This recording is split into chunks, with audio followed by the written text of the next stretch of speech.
afternoon. This meeting of the Arizona Independent Redistricting Commission will now come to order. Today is Tuesday, January 10th, and the time is 4:53 p.m. If we could begin with the Pledge of Allegiance. I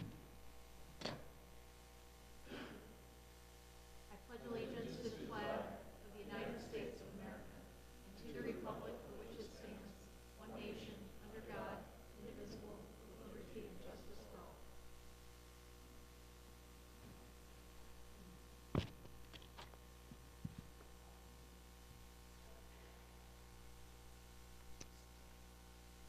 Start with roll call. Vice Chair Freeman, Vice Chair Herrera, here. Commissioner McNulty, here. Commissioner Sturts. We have a quorum, and I believe Commissioner Freeman is going to try to dial in, so we have the speakerphone ready in case that happens.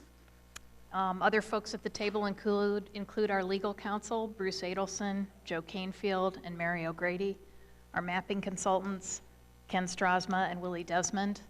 Staff around the room include our Executive Director, Ray Bladine, he's in the back, Stu Robinson, our Public Information Officer, Christina Gomez, our Deputy Executive Director, and our Chief Technology Officer, Buck Forst. And we have a court reporter today, Marty Herter, who's taking an accurate transcript of today's proceedings. So with that, we have the same agenda that we had yesterday.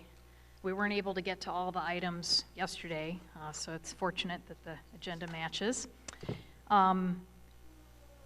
We didn't take public comment yesterday. There was no one left by the time we got to public comment. So we thought we'd reverse that order today and take public comment now for anybody who'd like to address the commission. I do have one request to speak form, and if anyone else would like to address the commission, please feel free to fill one out, and we'll do that right away. So with that, if Karen Fan would like to come up, former Mayor Chino Valley and former Vice Mayor and Councilman of the City of Prescott. And if you could spell your name, last name for the record, that would be great. Thank you. Thank you. It's Fan, F-A-N-N. First name Karen, K-A-R-E-N. Thank you. And commissioners, thank you. I'll make this short and sweet since, hi Joe, since I did present the same information to you in Prescott Valley. Now that the hard part is over, we hope, with the lines being drawn, I'd like to just ask once again that we go back to the discussion of the numbering of the districts. As you know, should know, Prescott is the first territorial capital of Arizona, established back in 1864. And when the district numbering started, we started with Prescott with number 1 in honor of that designation. Particularly in light of the fact that this is our centennial year, I am respectfully asking if you will please give Prescott back or keep the Legislative District 1 designation for historical purposes. On a side note, very quickly, I would also like to suggest or ask, if possible, and I know there's a lot of things involved, but if possible, that we try and keep the district numbering to the existing districts to the extent possible. There's a lot of taxpayer dollars that have been spent on all kinds of things, and I know it might sound like nickel and dime stuff, but it really does add up to a lot.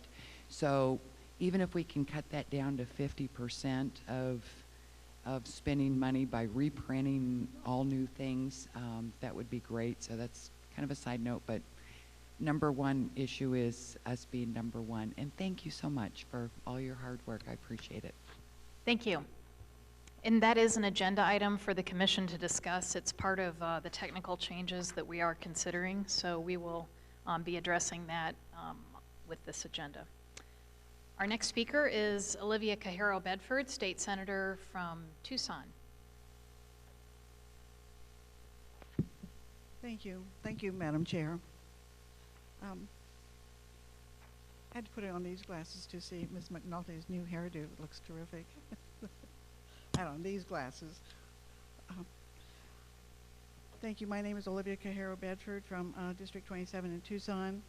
I sent you an email this afternoon that I received on Saturday from Ed Verberg, who is the president of the Tucson Mountain Association. He and many others in the Tucson Mountain area are very disturbed about the slicing of the Tucson Mountain area. He uses the word split, and I would say it was sliced. So anyway, if you would like to, I can read it for the record, or not read it. But should I go ahead and read it? Sure. I think we did receive it, but go ahead. Okay. It's good to have it for the record. Thank you. Yeah, because in case he's watching, it would be good. Hi, Olivia. We sent a note to the commission objecting to the new boundaries, and this was discussed at our last board meeting. Our argument was they have split the residents of Tucson Mountain Association in half and aligned us in a way that is not consistent with our mission. Here is the boundary information. The Tucson Mountain Association, TMA, is a neighborhood association of record for a large area spanning portion of the city of Tucson, unincorporated Pima County, and Marana. Tucson Mountain Association is the oldest resident organization in the state of Arizona, established in 1934. That's 78 years ago. It includes the area bounded by the north by Twin Peaks Road, on the east by Silver Bell Road, on the south by 22nd Street alignment, which is also known as Star Pass Boulevard, and on the west by the Saguaro National Park and Tucson Mountain Park. After I sent you this email, I spoke to him by phone and asked him about the majority of people that are really active in the organization on some of the issues that I'll tell you about in just a minute. And that population is between 22nd Street and Ina. So the Marana area, while it has the mountains, those people are just members but not really active. So that was from him this afternoon. The majority of the membership active and involved and signed up are between those areas, 22nd and Ina Road. And we deal with the following issues. You know, it's not like geography of the west side of Tucson or TMA Association. When people refer to the west side of Tucson, they refer to the Tucson Mountains. So it's a geographical area, as you know, so like they might refer to the north end as Catalina area, which is the Catalina Mountains. So this is the Tucson Mountain area. So we deal with the following issues, not necessarily all inclusive. Promote and preserve additional areas for open space, which we did recently in Painted Hills. Compliance with zoning codes, proposed rezonings, and other land use issues. Retention of zoning favorable to the critical corridor between the Tucson and Tortolita Mountains. Preservation management of state trust lands. Community plans, Tucson's general plan, and Pima County's Sonoran Desert Conservation Plan, a major policy effort in Tucson. Tucson's water policy and Pima County wastewater treatment. As a result of the Painted Hill subdivision, Tucson took into consideration their need to tighten the rules on allotment of water to new subdivisions. Issues of bonds for projects on the west side, promote expansion of parks at Tucson Mountain Park, Sweetwater Preserve, and Saguaro National Park, promote the use of Santa Cruz River Corridor for flora and fauna, support the removal of buffalo grass, which is a major issue for hot burning wildflowers. So anyway, these are some of his comments for the Tucson Mountains, and we would request that the commission, considering going back to the October map that you had for Legislative District 3. Thank you very much. Appreciate it. Thank you. Our next speaker is Steve Titla, representing San Carlos Apache.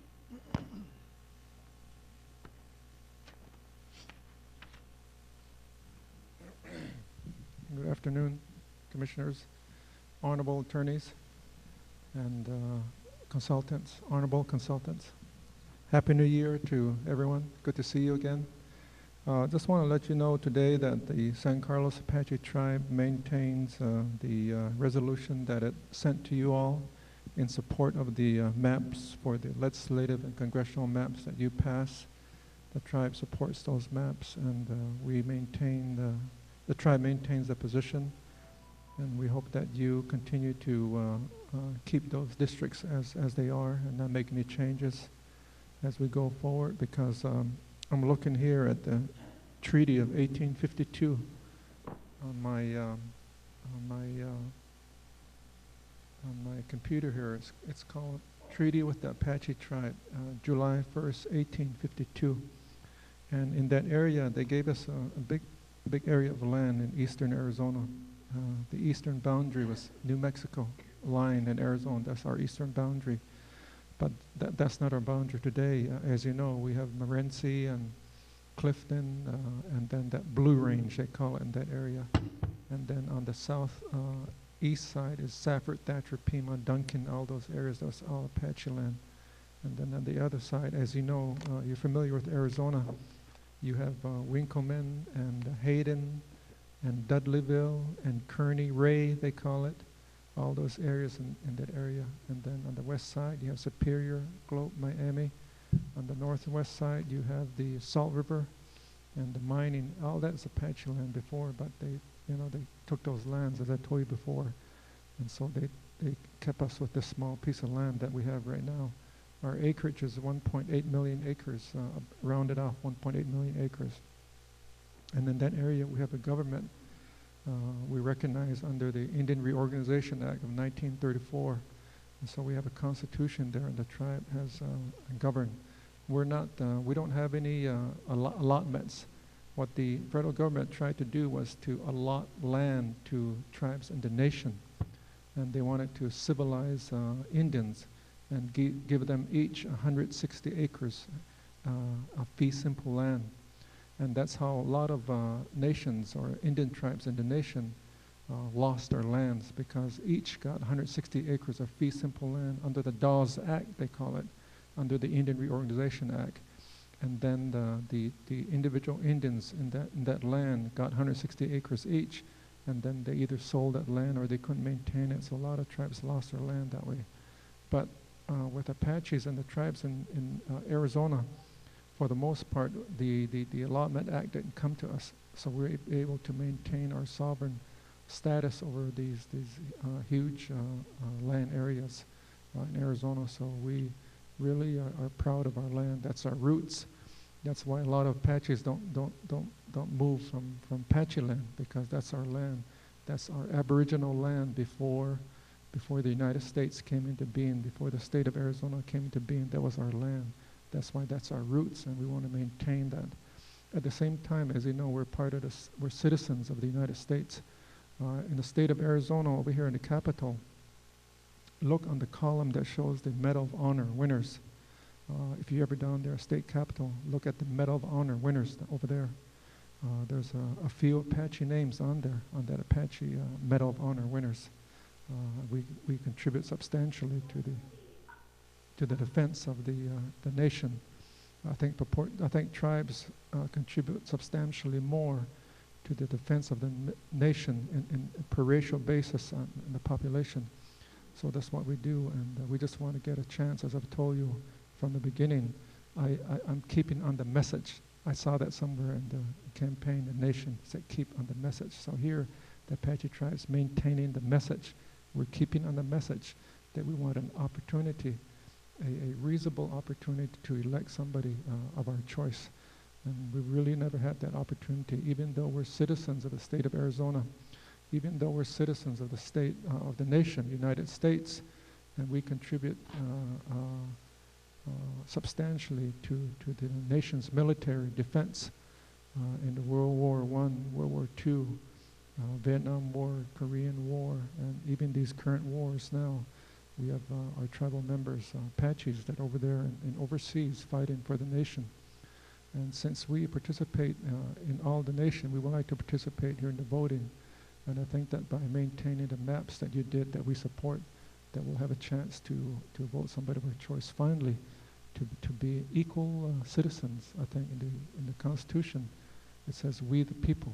We want equal political rights, equal political opportunity to vote for people. And just wanted to remind you of that as you go forward from here, that the Apache tribe maintains a position.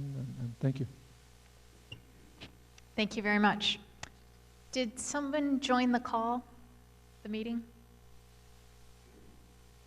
Is that Mr. Freeman?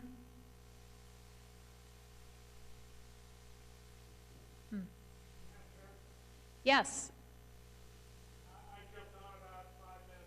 Okay, great. We heard the beep, and so you can hear us okay? I can hear you great, and just as a warning, I've got kind of a short fuse, and I'll have to jump off, and I'll try to let you know. Okay, no problem. Thanks for joining.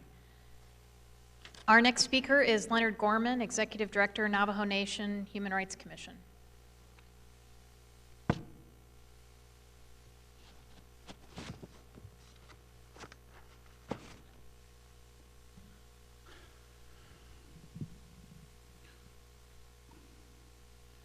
Good afternoon, Madam Chair, members of the Commission, and attorneys, and the consultants. Welcome to the new year. This is the time in which the state of Arizona celebrates its birthday, having been a part of the Union for 100 years. This is also a time in which on the Navajo Nation lands, as it extends into the other states, the state of New Mexico, it also celebrates its 100th birthday. As for the Navajo people and Navajo lands, don't know exactly which birthday we would be celebrating this year. We always refer to as time immemorial. The people have been here, and we are the ones, as indigenous to this land area, indigenous peoples in the state of Arizona, as it's known now, have named places in this state. And people that have come to this state have adopted some of those places and names. and of course, some of those places that have been named to this day are not appropriate or derogatory, but somehow the majority feels that that's appropriate. I think for my office as the Navajo Nation Human Rights Commission, part of our effort is to, in hopes that the people in the state would learn and be better educated about what are the values of the indigenous peoples in this honorable state, in this union, and not only be tolerant of these distinctions, but more importantly, understand and respect that distinction.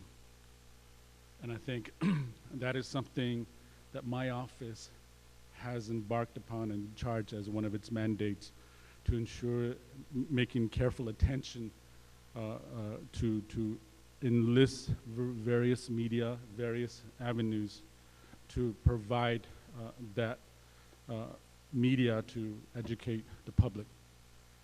And having said that, the Navajo Nation Human Rights Commission has been involved in this redistricting activities since the early parts last year. We have an opportunity to host a number of meetings. And we've witnessed, as staff, myself, a lot of presentations, a lot of recommendations, and the Navajo Nation Human Rights Commission recognizes and respects the gamesmanship of various organizations, various parties, political entities, to formulate a map that would be in their best interest. Likewise, the Navajo Nation, the Navajo Human Rights Commission has come before you many a times, iterating maps, recommendations on how it believes would be, the map will illustrate best what's in the best interest of the Navajo voters. And we have come to you making recommendations that we believe protects first the community of interest of the Navajo people. My office has been charged with the responsibility to advocate for the human rights of indigenous peoples, and particularly the Navajo people. As human rights issues, you may think that it doesn't affect redistricting concerns. We haven't enlisted an honorable and well-educated individual who's a professor here at the Arizona State University College of Law that illustrated to the state of New Mexico redistricting litigation how important it is to respect in these times the self-determination of indigenous peoples.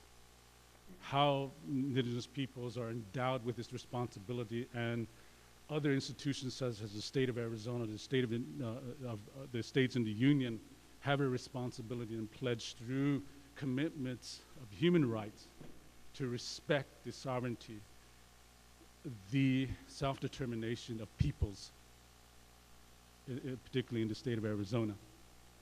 And I believe we have illustrated to you in the iterations for the congressional map and also for the legislative map what we believe are some of the fundamental aspects of those self-determination and the ability to say and have a say in the concerns that relate to policies at the state level and at the congressional level that apply to these various issues, such as sacred sites. We as a Navajo people, as a Navajo person, I'm imprinted with the philosophy and the belief that there are sacred sites, that I, as a Navajo person, have a responsibility to ensure it's treated with fundamental respect, and that all other peoples have the same understanding. So we're endowed with a responsibility to ensure that all peoples understand, as an example, the tenets that are referred to in the United Nations on the Declaration of Indigenous Peoples. And we advanced elements of those issues that the United States has pledged to implement to you for the past couple of months as a part of our intentions. And we've illustrated to you where the traditional lands are for the Navajo people, lands in which the Navajo people have used since time immemorial, and how much, as a Navajo person, my belief has imprinted in me that I have the responsibility to care for those areas and lands. The second part that we have illustrated to you is the need in modern time to respect the Voting Rights Act, a law that recognizes the fact that I, as a Navajo person, I, as a quote-unquote minority, have had difficulty in the quote-unquote majority society. The struggles that I have as a minority and how it's recognized by all peoples in the Union. And we have illustrated to you the need to comply with Section 2 and also Section 5 of the Voting Rights Act. We do not want any dilution of Navajo voting strength. We don't want any retrogression of Navajo voting strength. And from the Navajo Nation's perspective, you have respected and incorporated those concerns and those standards in your legislative map. For the congressional map, the Navajo Nation presented two proposals, in N1 and in N2. And we believe that has been a part of the play, the part of the discussions, and to the end. And we know that the threshold number for Native American voting age population for the current Congressional District 1 is 16%. You've made the recommendation as a tentative map, a map that incorporates a 20.5%. That is a progressive map.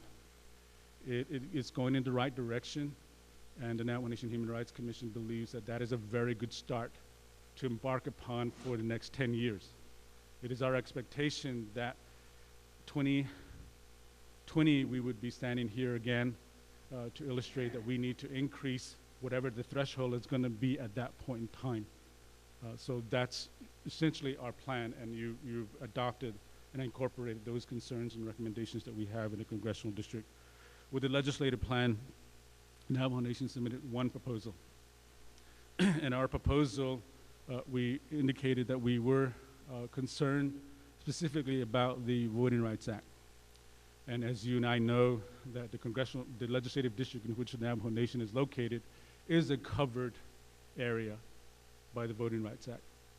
And you've made meticulous effort, as we've seen and watched your debate, to address the 59% threshold, and made every effort and incorporating additional population and making certain exchanges to satisfy the competing interests in the north region of the state of Arizona, and come up with a map that has also accommodated an enhancement of the Native American voting age population from the low 60% into the 63.1%.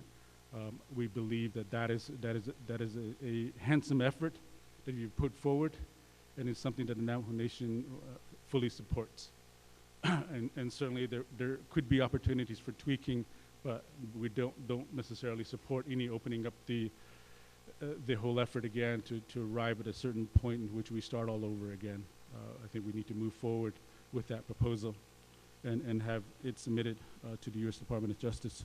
So in concluding my remarks, the Navajo Nation Human Rights Commission has made numerous presentations to you, and we also believe that you have accepted substantial part of our recommendations and incorporated into both the congressional and the legislative maps. And we only encourage you to submit the CD1 and the LD7 as you have tentatively adopted, and just simply forward it on over to the U.S. Department of Justice for final pre-clearance review. And I think that would be very good, and Navajo Nation would sleep very well tonight if that decision is made this evening. And we thank you for all of the opportunities and also the openness that you have illustrated to the Navajo Nation Human Rights Commission to make presentations and being able to host some of these meetings that you have had in the North region. Thank you very much. Thank you. That was my last request to speak form. Is there anyone else who wanted to address the commission? Okay. So we'll move on to the next agenda item. Yesterday we had the report regarding the voting rights analysis. If you tuned in, we had Dr. King and Ben Shear on the phone, and they gave us an update of the racially polarized voting analysis that they did, which was very helpful and did a great job, I thought, explaining it for a layman like me. And so that we've already covered, but number 3, discussion, direction to mapping consultant, and possible action regarding adjustments to the approved final tentative legislative districts map to address technical or legal issues. Yesterday we got to this agenda item and started discussing this, and we also gave direction to our mapping consultants last night based upon our meeting yesterday, and so I don't know if they were able to accomplish all that we directed them to do, but I'll ask. Mr. Strasma or Mr. Desmond.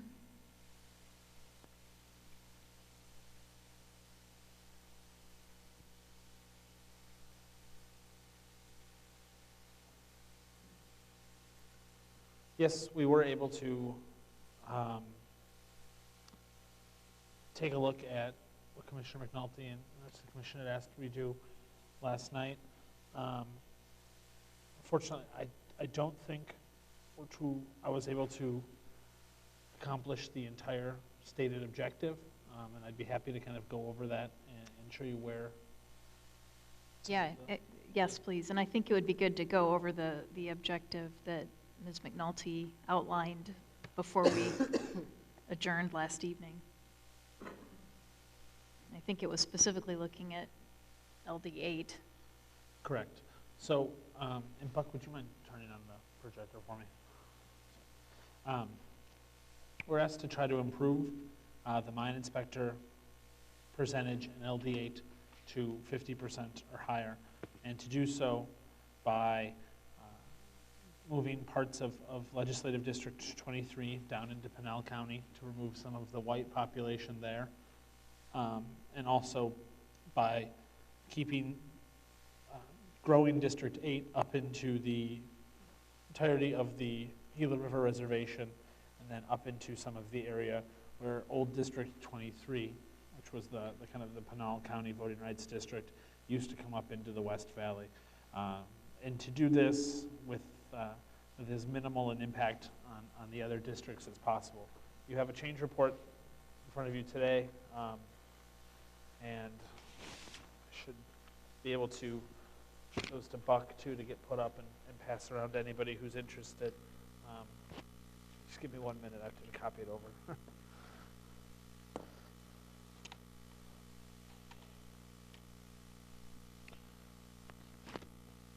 But basically what I found was that since districts 16 and 12 and 17 are all relatively largely populated to begin with, they do not have much room to absorb population from Santan Valley and other surrounding areas.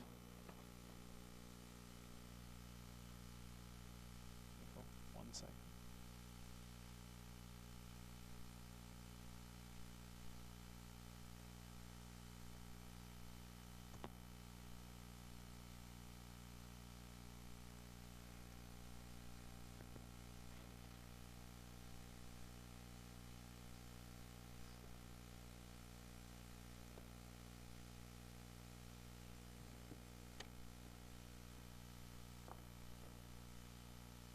Let me take the shading off here so you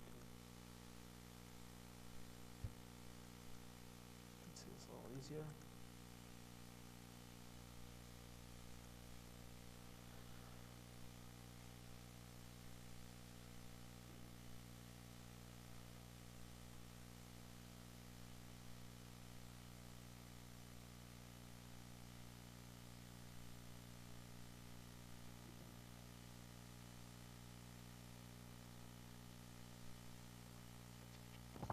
Okay.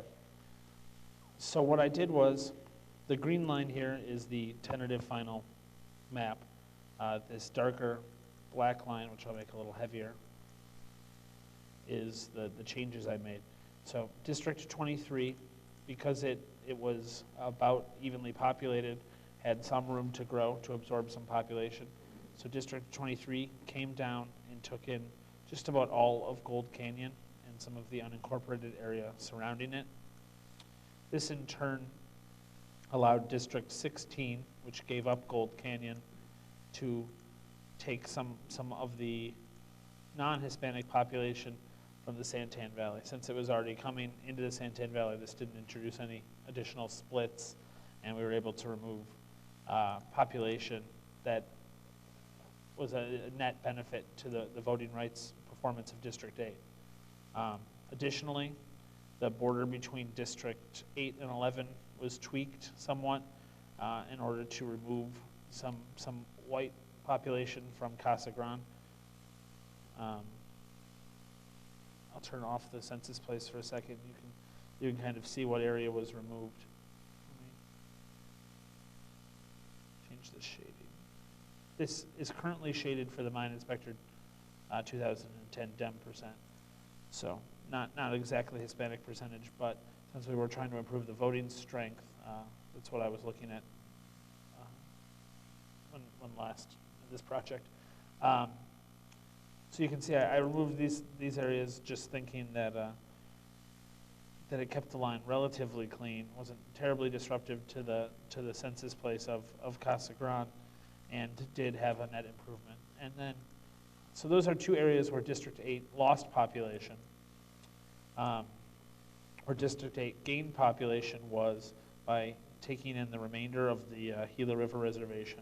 Previously, Gila River had been split at the Maricopa County line, and I will make this line red to make it a little easier to see.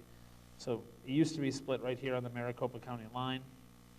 The reservation was now kept whole, and so District 8 goes up into Maricopa County here, and then it comes up into Phoenix in part of the area where old legislative District 23 came up into Phoenix. I was only able to come in and take about, I think, 12,000 people, and that was because it had only lost roughly that amount to 23 and to 11.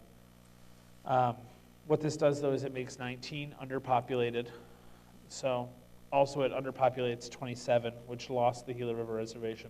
So there is some population balancing here among districts 27, 19, 29, and 30, which are all our voting rights districts. So if you take a look at your change report, you'll see that with these changes, we've affected 8 districts. The mine inspector race in District 8 went from 46.3 up to 48.4. So we're not quite at the 50 threshold that you asked me to get to, but without changing many more districts, there wasn't an easily identifiable way to do that. It does have some effects on some of the other voting rights districts. District 19 has a slightly lower performance in 2008 presidential and 2010 mine inspector, although it is slightly higher in 2004 Dem or presidential and 2006 Secretary of State Democratic, which were both the candidates of choice.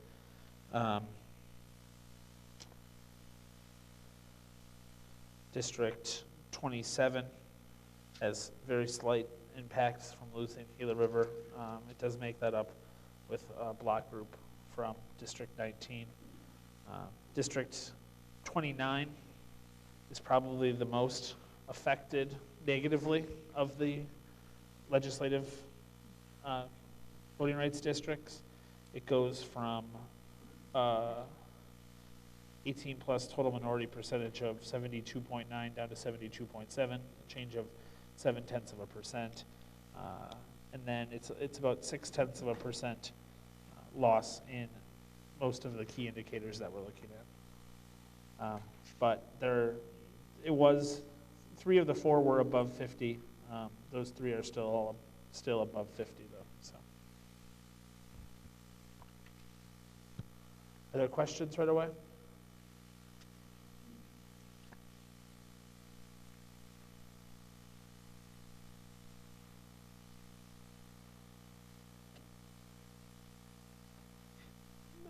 Madam Chair? Mr. Herrera? Mr. Desmond, the changes that you made here, now you had said that you didn't make all the changes that you were going to do, I mean, for either lack of time or the significant detriment to the entire map.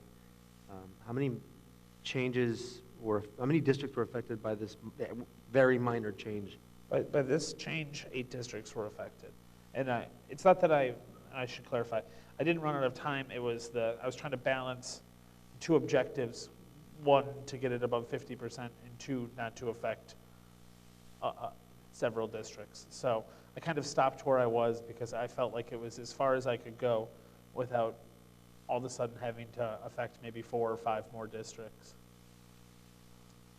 So the changes that were made affected 8 districts. If you would have kept going to get it at 50%, and that's for the mine inspector race, you said that you would be affecting 5 more districts in addition to the 8 that were already affected? Probably, at least.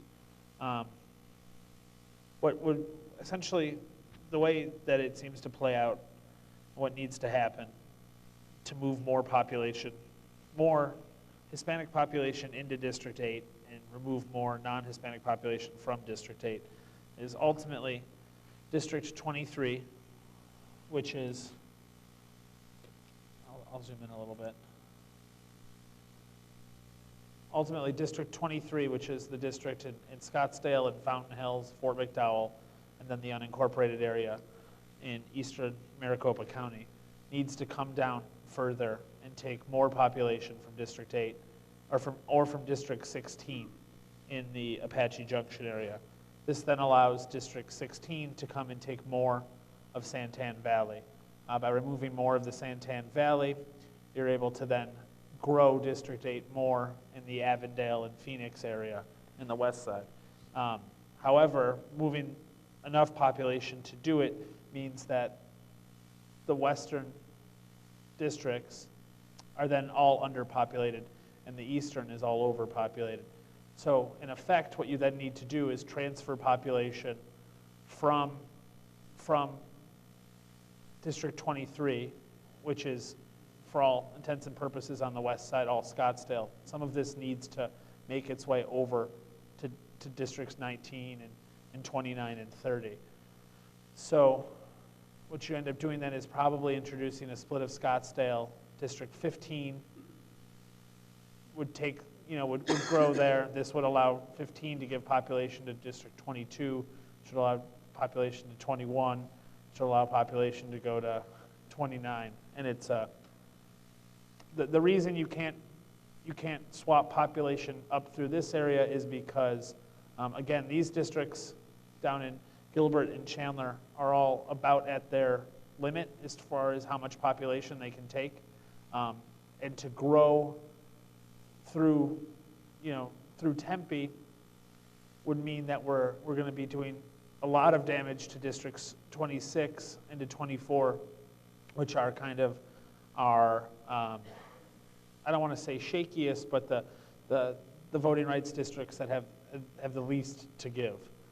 So in order to not affect those, you end up kind of having to cycle your way all the way around. And what this map represents is getting you part of the way there, but understanding that to go any further, it's going to involve changes to several districts. Now, there are other changes that can happen. District 11 can absorb more population and probably filter that down through some of the Tucson districts, although it's limited to how much that can happen. District 6 can absorb some population from Gila County, into parts of Globe that aren't as good in some areas north of there. However, looking at that, only brought up the mine inspector in District 8 between 2.5% and 0.3%. So that's an area where I wasn't sure if bringing it up 0.3% was worth splitting a city and introducing another change to District 6. So, I mean, that's something that's still on the table, but for this, I didn't do it because I was trying to minimize the impacted districts.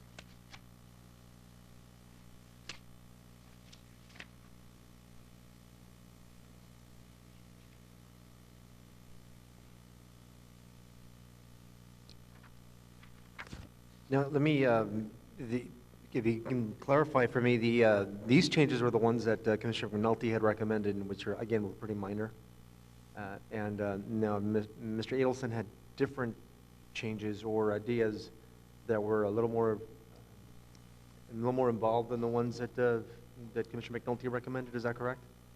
Well, in looking at the map and studying it and looking for ways to improve we've identified ways of getting District 8 higher, and what we just kind of outlined and what we've been looking at and kind of are the impacts of that. So, and that's kind of what I just expressed, were some of the additional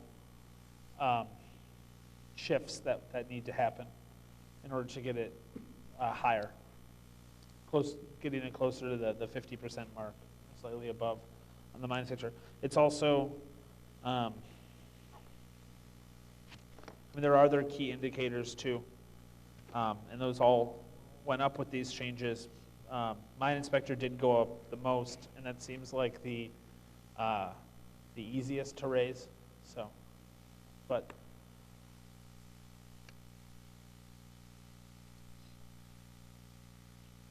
Madam Chair, I think one of the things that this illustrates is that in order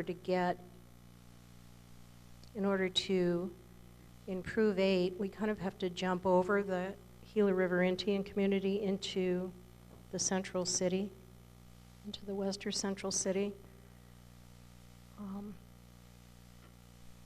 And I'm concerned about I'm concerned about moving ahead with something that looks like that because we don't know what the implications of that are in central Phoenix, in those communities.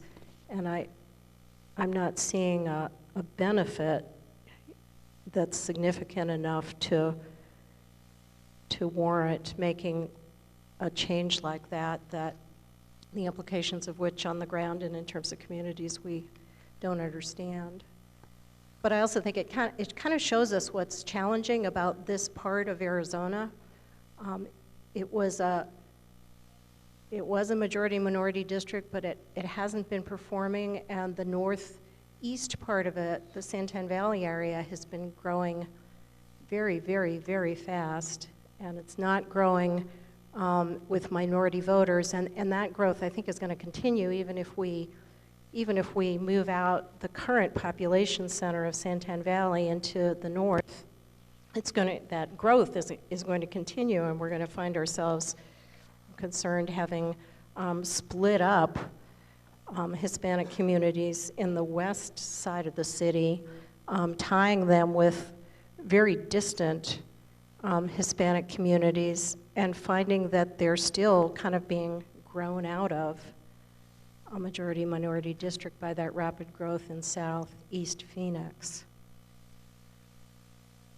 So if there were a way to increase performance on the mine inspector index that involved kind of working with the communities that are core communities in 8, Coolidge and Florence and Casa Grande and Eloy and San Manuel and the Globe area, that would make sense to me, but what doesn't feel right to me is going up into central Phoenix to pull out population when we don't really achieve an objective unless we essentially kind of redraw that whole part of the map.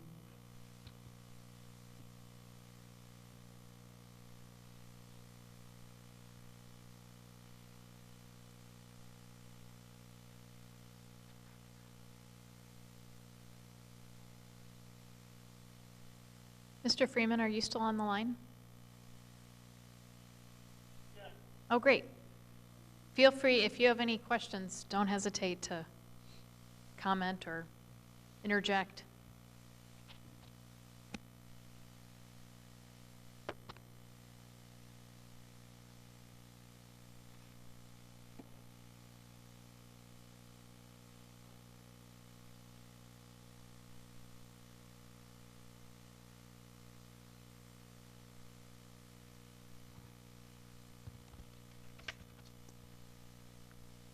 Ken and Willie, can I ask you a couple of population questions? Yes.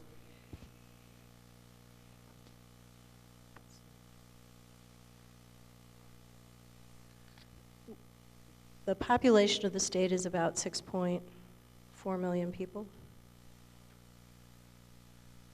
Yes. And according to the census, the Hispanic population is about 29% of that. Is that right? Yes. And that includes children and non-citizens, Correct. prisoners too, probably? Okay.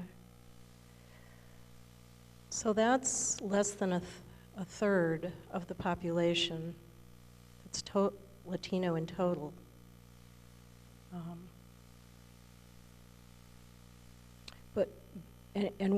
We are creating here, we're trying to create 10 fully performing Hispanic voting rights districts. So we're trying to create fully a third of our districts as majority-minority districts, but the population of the state, even including children, non-citizens, and prisoners, is less than a third. Is that, do those? Well, what's the minority population of the state?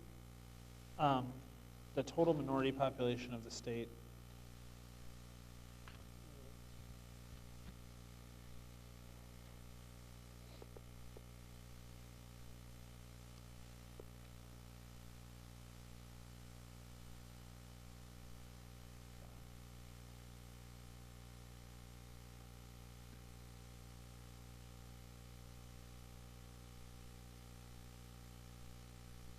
Just one second.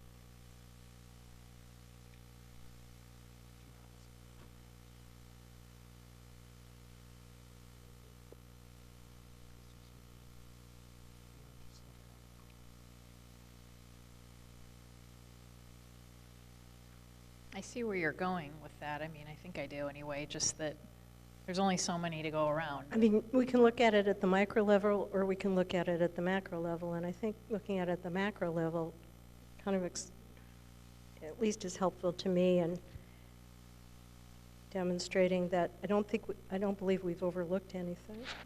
Now, in what I just described, I've backed out the Native American population because that's a separate voting rights district. Correct. And while Mr. Desmond is looking at the total minority numbers, one thing I wanted to mention along those lines, we did look at the percentage of population that was in the benchmark districts last decade compared to now. The Hispanic population, total Hispanic is exactly the same. If we assume 10 benchmark districts and the 10 that we've talked about now, not including LD8, 56% of the Hispanic population was in the benchmark districts, 56% is in the new districts.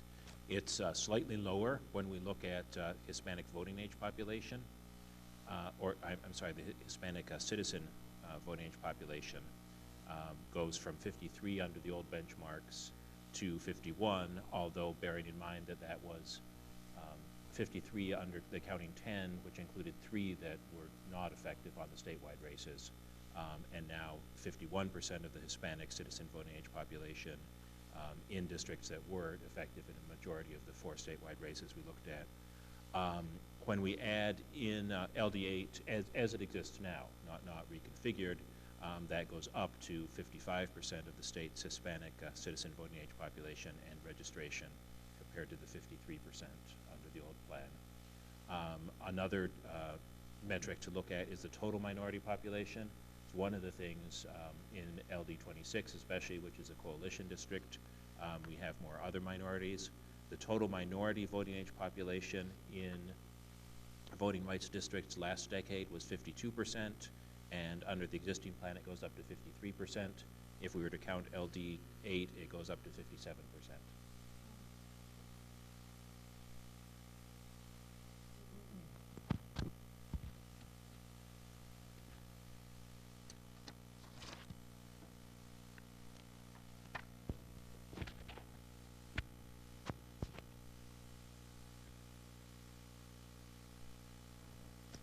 One thing that I was looking at last night on the charts was, we've talked about the fact that the CVAP and the registration for some of the districts is lower than it was for the benchmark districts.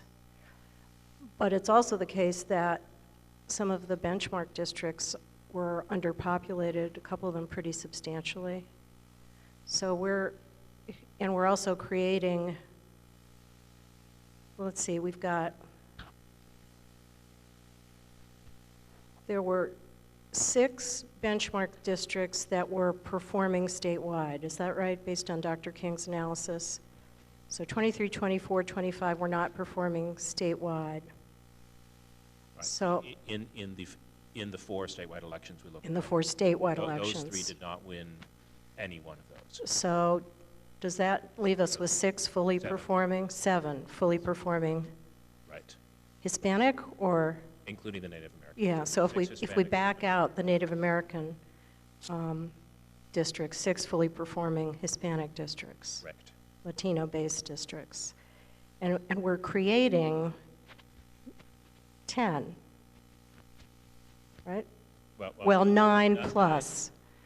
9, and we would be looking at in 3 or 4 of the 4 elections. Okay. 7 are 4 of 4. So doesn't that at least go some way toward explaining why those numbers are lower in our districts? Because we have to add population to the districts that were underpopulated, and you can't just add all Hispanics. You have to add whoever lives there. Some of those people are, and some of those people aren't Hispanic. And then they're being spread over more districts. I do think that it's a very key point, Commissioner. When we look at the two districts that are the bottom end of our new districts in terms of Hispanic citizen voting age population, 24 and 26, that are lower than their comparable benchmarks. Those two comparable benchmarks, however, are the two most malapportioned districts in the existing plan. The comparison district for new LD24 is existing LD23, which is overpopulated by 73%, over 157,000. And those are probably the people in Santan Valley, right? Well, I mean, a lot of that population right. growth occurred Yes, there. That's yes, what correct. I mean. Good. And then the comparable benchmark district for LD26 is existing LD15, which was 57,000 underpopulated. So obviously, if we had the luxury of overpopulating one by 150,000 and underpopulating the other by 57,000, I assume it would be possible to match these numbers. But because we have to get the population deviations much lower, that is one of the reasons that I assume we would be highlighting in our DOJ submission for that difference. So that's something that we'll fully describe and explain in the submission.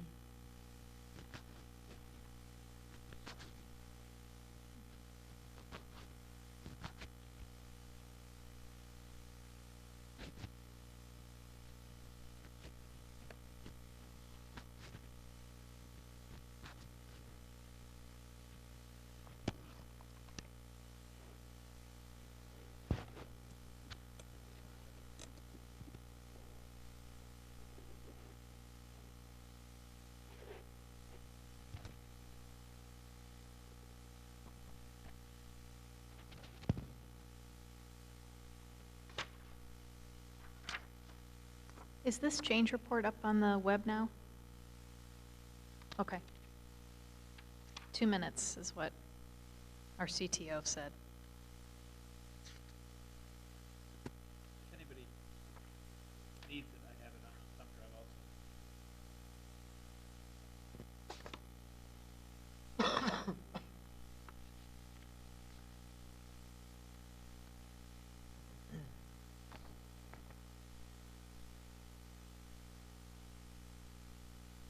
So does legal counsel have any thoughts, given what was just presented?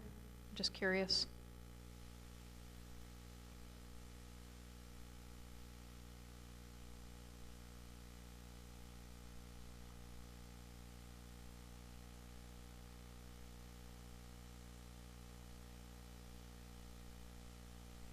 That I have anything more to add at this time unless there are questions from the commissioners. Same here, Madam Chair.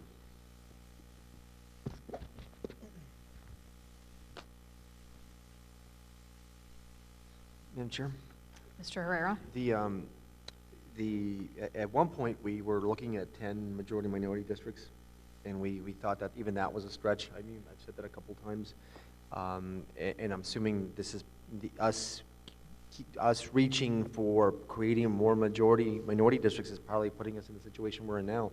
I could be wrong, but I think that could be a factor. But when I had heard that Commissioner McNulty was trying to unearth or doing her best to see if she could come up with an 11th district, she had come up with LD 8, and I was wondering if she could explain to me her rationale for doing it, and because I do applaud her. I think I thought that we were all pretty certain that we couldn't create any more majority-minority districts, but she unearthed 8 and was doing her best to make it a majority-minority district that would work.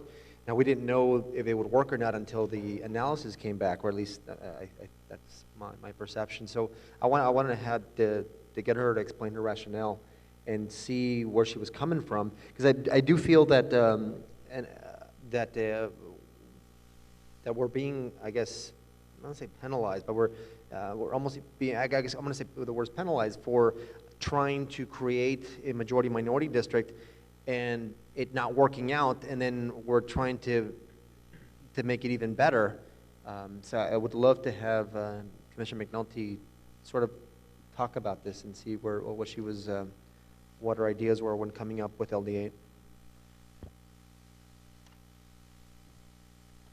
Before Commissioner McNulty responds, can I just make one clarification for the record? When we're talking about majority-minority, as we've discussed, there are lots of different measures that we've looked at for that. If you look at majority-minority population, for example, we already have 11 majority-minority population districts compared to 9 under the benchmark. And I think what this has been focusing on was the performance measures. Now we have 10 based on performance in the mine inspector race that are at above 50% in the tentative final map. We used to have 7, and so and this was an effort to get actually 11 districts in the majority performance. Which, just to clarify, that's 3 above the benchmark? Is that, I mean, isn't that correct?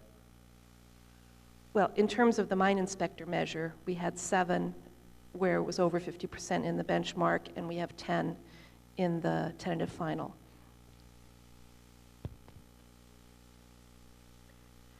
So with regard to Legislative District 8, what I was doing first was looking at ways to align communities that are in Pinal County, between Tucson and Phoenix, particularly in the Copper Corridor and some of the, more established areas in Coolidge and Florence and Casa Grande, and to do that in a way that created a more competitive district. That was what I was investigating. And when I did that, I realized that as you improve the competitiveness, you also improved the minority, total minority population, which in this area is mostly Hispanic. And so my thought was really not to create another majority-minority district, because I think it's been clear because of the growth pattern in that area over the last decade that might not be sustainable. But what I did want to do, if we could do it, was try to preserve the opportunity to elect for minorities that might still be there. And, not being a voting rights lawyer, I guess I didn't really understand the difference between those things. I mean, my thought wasn't that we were going to come up with a district that had to be another district that satisfied all the various statistical criteria that our first 10 did, because I didn't know whether that was really practical here. But I did think it still made sense to try and align the communities in a way in LD8 and to readjust LD11 and LD8 so that to the extent there is an opportunity to elect, therefore, minorities, that we preserve that. So then, in the interests of not, turning over every rock and keeping, stone unturned, or whatever the metaphor is, I thought maybe we should look at whether once we got there, then I thought maybe there's a way we should look at a way whether we could actually make it another fully performing district. But I never intended to do that if it meant that we had to kind of jump over the Gila River Indian community and go into, the voting rights districts that we had done in the draft map and got comments on, and then, put in the tentative final map. So when I asked Mr.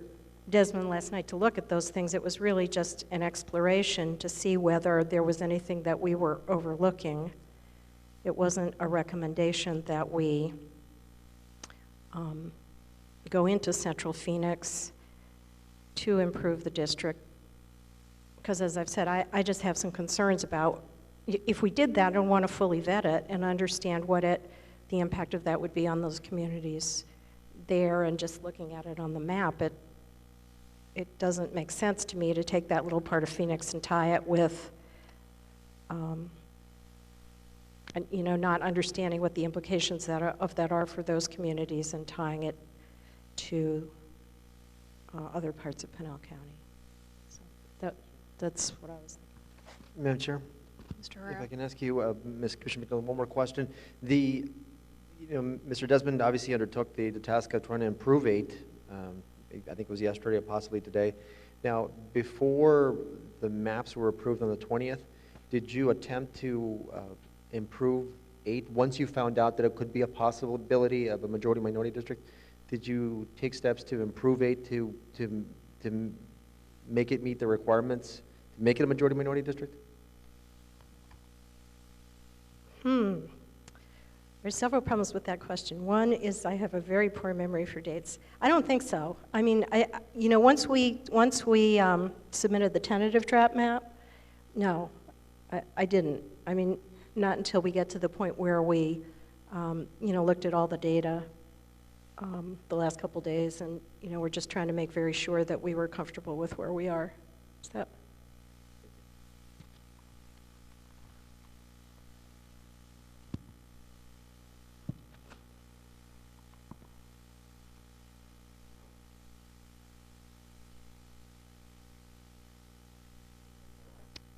My perspective, I guess, is that it's all good, frankly.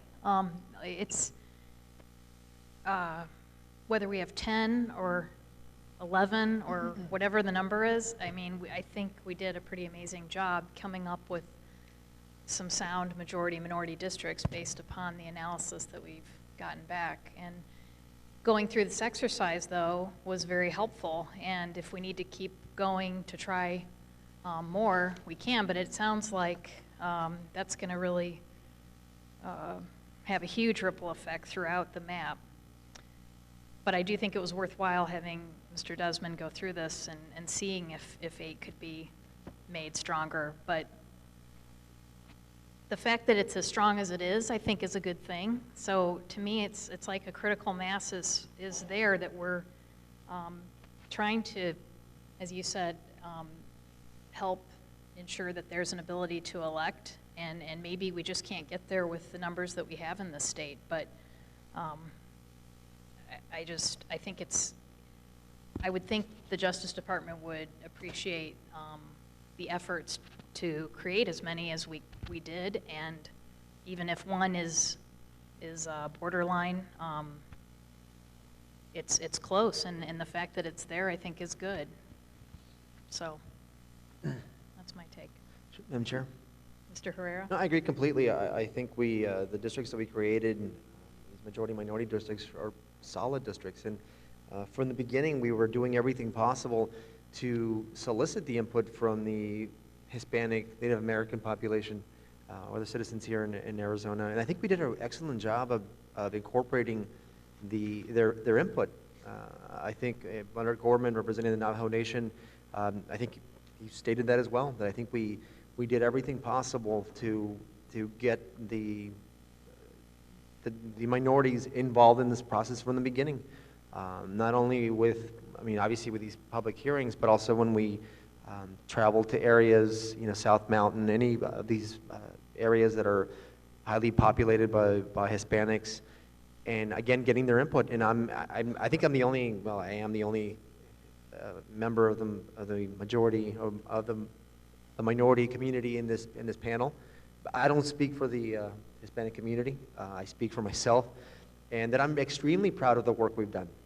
I would, if questioned by DOJ or anyone else, I would be glad to speak and say, you know what, we did the amount of work that we've done from the beginning to now is it talks about all the effort, talk about all the effort that we put into it, and the outreach that we've done to make sure that the people that are affected by these voting rights districts were heard.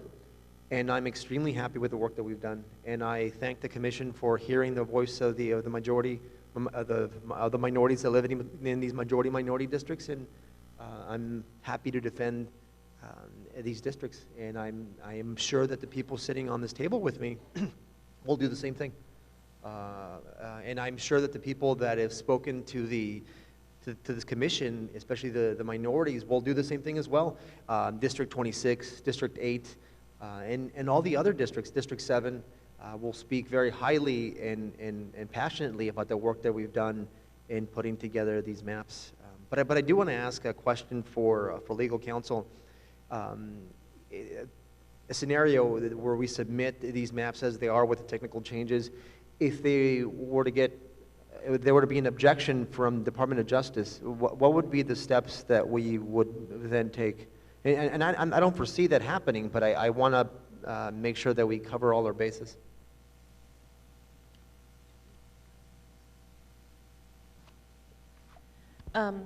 Madam Chair, Commissioner Herrera, I'll start and then I'll pass it down the line to my colleagues. In terms of the process, usually when they have 60 days in which to respond, and you usually get a request for additional information if they have concerns before an objection is entered, so you get a chance to respond to those concerns. And if there is an objection, they have to specify the reasons for those objections. And then it would, if there is an objection, come back to the commission at that point to address those areas of concerns. The map can't be implemented until it pre-clears. And so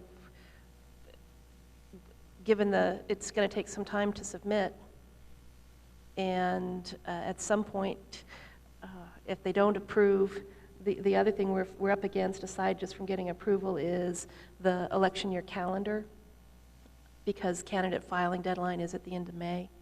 And so if we submit it soon,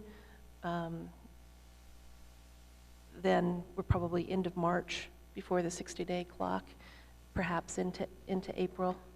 Then you might get an additional request for information, and then, and then that starts the clock again. And so at some point, if we get in that situation, we'd have to address how we deal with getting authorization from the court for some lines for the election, because at some point you need to set that up so the candidates know what they're going to do. But if there's an objection, it comes back to the commission to remedy that objection, and then go back and do a new submission and ask DOJ if this is addressed to their concerns. And I'm going to pass the baton to Joe and Bruce on this point. Madam Chair, Commissioner Herrera, I don't have too much more to add to what Mary had just provided, other than to let the commission know, and at least 10 years ago when this happened, there wasn't pre-cleared lines in place before the deadline. There was at least 2 lawsuits, as I recall, brought, and they were consolidated in one action in federal court before a 3-judge panel that has the authority to declare interim lines in the absence of pre-cleared lines. So, not that I'm suggesting that's going to be the case, but just you asked what happens if there's an objection, and it all depends on when the objection comes and how quickly the commission can respond to it, of course. But just so the commission's aware of that, that is what would likely have to happen in order to have lines in place for the 2012 elections. And that only would necessarily apply to the 2012 election, because there would be, of course, time to address the concerns of the Department of Justice and hopefully achieve pre-clearance for lines as drawn by the commission for the elections going forward into the decade. I'll turn it over to Bruce. He may have some other thoughts. Thank you, Madam Chair. Commissioners, and just to elaborate a little bit about what my colleague said and talk a little bit more about what happened 10 years ago. The department issued a request for additional information about 30 days after the submission by your predecessor commission. When a request for additional information is issued, and Ms. O'Grady was talking about the clock, DOJ doesn't have a clock anymore. When the request is issued, the clock then shifts to the jurisdiction, which has 60 days to respond and satisfy the department. So if the department determines that the response is unsatisfactory, that the jurisdiction hasn't met its burden, then the department objects, which is what we did 10 years ago. And as far as a request for additional information, the department can ask for additional information over the phone. Typically, the department by law only has 1 written request per submission, so the department never sends out a written request unless they view it as there's no other alternative, Also, they typically will do a request as a signal that there are serious concerns that the department has, so that may, and that's what happened 10 years ago, suggest that an objection may be coming. So requests can be over the phone, only one written request per submission under Section 5. Chair? Yeah, before I ask my second question, this whole process has been an interesting one. I think that probably very different from, Bruce, what you're used to when you observed other states. I mean, what has happened from the beginning with certain people trying to derail the whole process, the governor getting involved, the state legislature getting involved. I mean, this is extremely unique in what the pressures that this commission has gone through. And I don't know what type of impact that has. I mean, it obviously had an impact. I mean, we were delayed quite a bit. This is one of the reasons why we're now in this crunch. And even if you go back a little further, you talk about the history of Arizona, which you've mentioned numerous times, but even the most recent history where we, SB 1070, which a lot of minorities fled the state, what's going on with the sheriff's investigation. There's a lot of bad publicity that the state is getting, and also is leading to a lot of minorities leaving the state and have fled the state. And so I guess the reason I bring all this up, because I want to talk about this history of that's in very recent history that has been going on in the state, and that is also has made our jobs a lot more difficult. What type of impact will that history that I just spoke about, and maybe you've spoken about as well, have when we submit this information to the Department of Justice?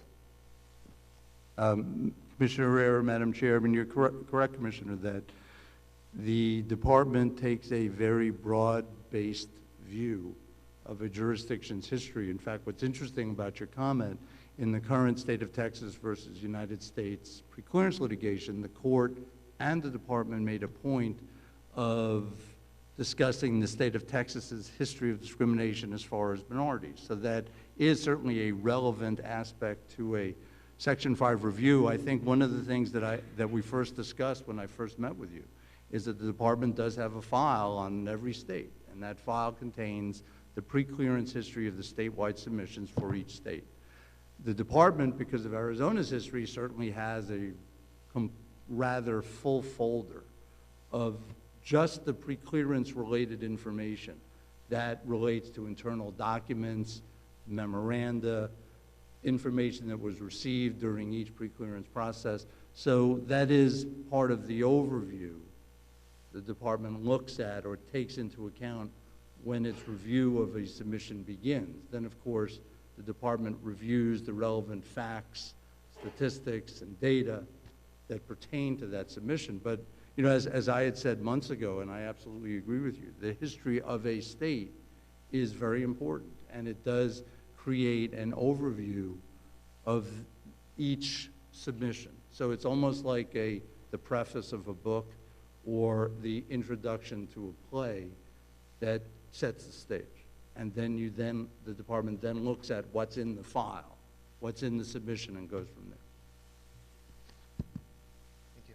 So just to follow up on Mr. Herrera's point, I guess I'm hopeful that part of what's in that prologue is going to be that, you know, the work that we did in the face of all of that, to change that, and how much time and effort we have put into an effort to be the first redistricting in Arizona that got preclearance on the first try, which was our chairwoman's, you know, stated goal, and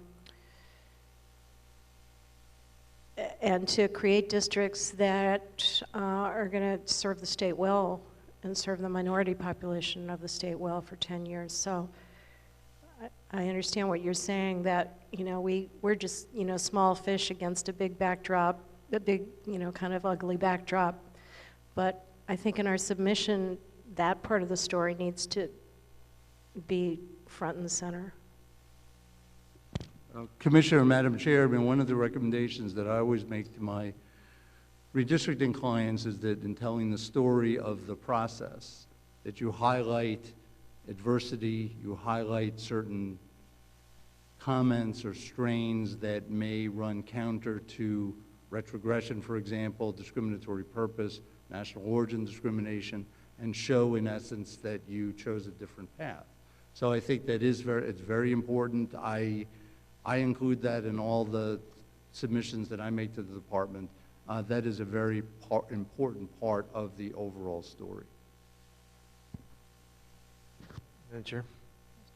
And I thank Commissioner McNulty, because it just reminded me, when we attempted to accommodate the Voting Rights Act and to create as many majority-minority districts as possible, we upset a lot of people. I mean, you were not there in Yuma, you were there via the webcam, but you should have heard some of the comments people made from Yuma.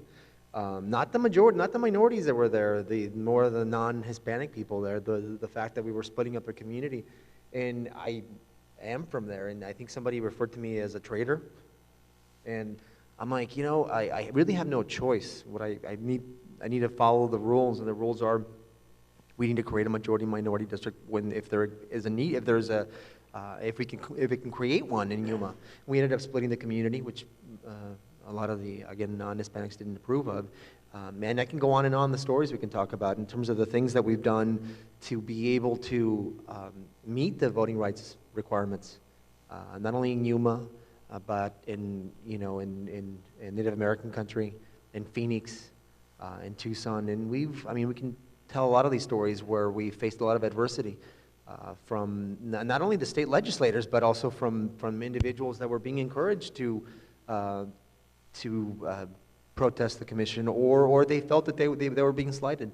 So I want to make sure that that there is a complete story when we submit this proposal, because I think it's extremely unique. That some of the things that we've gone through, because when I was applying for this commission, no one ever told me that was a possibility. No one ever told me, the governor's going to get involved, and you or some of your colleagues might get overthrown. That was never even raised, and I never even thought of that.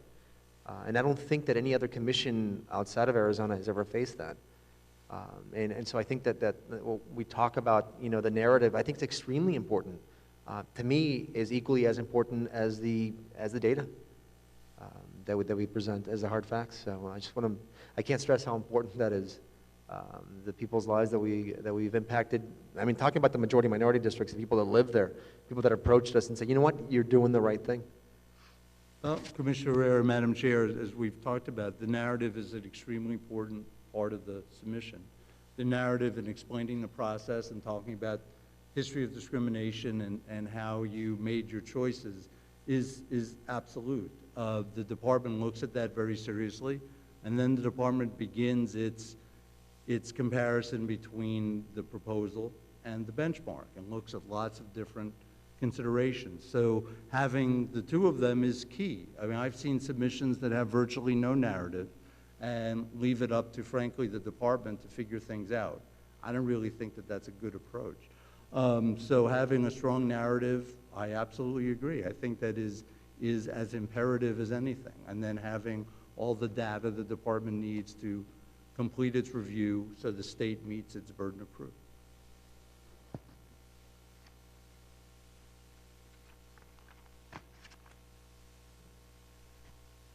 Mr. Freeman, are you still on the line?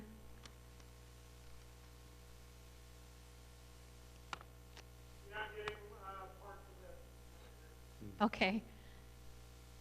Well, if you have anything you want to add, feel free.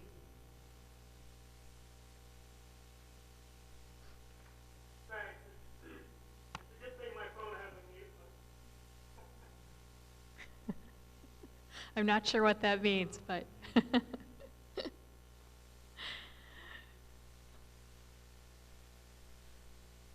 so what do the commissioners feel on the legislative map? Are there other areas to explore or go into based upon what Mr. Desmond did? Do you like what Mr. Desmond did? Okay. Heard one no. Madam Chair, Mr. Herrera? I'm extremely confident of the work that we've done these past few months in creating solid majority-minority districts, in creating solid non-majority minority districts. And I am, with the exception of I think the technical changes that we need to do, which I hope they're done soon, I'm more than ready to submit the map to DOJ.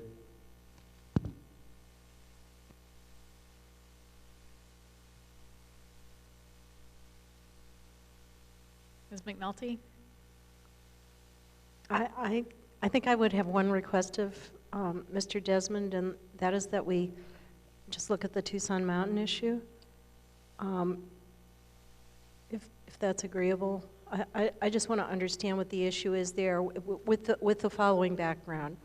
My recollection is that we made that change because we were improving LD4, the voting rights district. And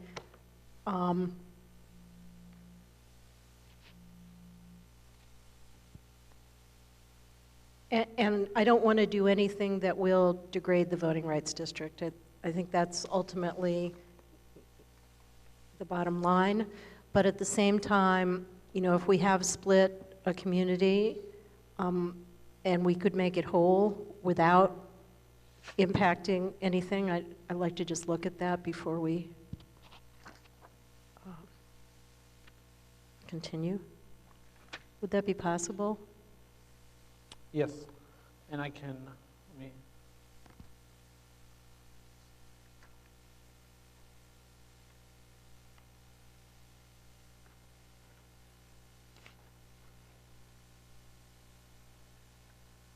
All right, so in red is the legislative draft map that you approved back in August. Let me make this a little thicker. We have been studying this issue. Ken just passed down, I believe, some reports that kind of show you the changes that have happened to this legislative District 3. I'd be happy to walk you through those and also just show you what's happened. Bear with me for 1 second.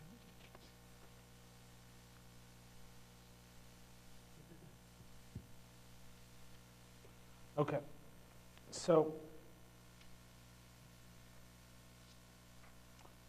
District 3 currently, is Tucson Estates, Valencia West, most of Drexel Heights, and a portion of Tucson.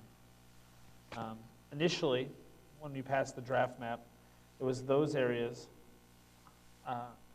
Additionally, some unincorporated area, the Tucson Mountains and a portion of Marina. It had a little bit less in Tucson here, and a little bit more down in South Tucson. If you look at the first page of this report, what you can see is the different changes, the different swaps with the different districts. Legislative District 4, although it had a very strong minority percentage in the draft map, did have a fairly low ability to elect. So one of the changes that you approved and had us do was to improve the voting strength of minorities in Legislative District 4. Now that happened down here in South Tucson, in that District 4 came in. Initially it ran right along the border of the Tohono O'odham reservation here. It came in and took some population from district number 3. It took exactly 8,855 people. Now, that was a very strong area that did quite a bit of good to District 4. In order to rectify that, District 3 had to be adjusted a couple of different ways. One of those ways was that it came into this area of Tucson. And now if I turn off the census place and turn on the census block group, this is shaded by voting age Hispanic percentage.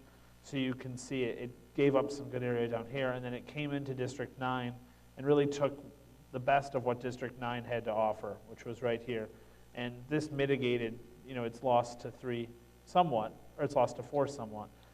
Additionally, in order to improve the voting strength, it also shed the Tucson Mountains. And as you can see, that was probably the weakest area of the district. When you compare that area to the rest of the district in the tentative final, you'll know that the Hispanic percentage of tentative final legislative district 3 is 56.5%. The Hispanic percentage of the Tucson Mountains was 17.8. And this is on the second page, and you can look at some of those percentages, and that kind of illustrates the reason why that area was removed. The other changes that happened between 2 and 3, I believe, were changes to reflect some splits that had happened to some neighborhoods, and trying to avoid those. So initially, the line, again, was red, and we kind of cleaned it up following some more of the major roads, following 22nd, and then coming straight down. I can't remember exactly what street this is, but coming straight down here on 12th Street. So I'd be happy to answer any other questions or, show you.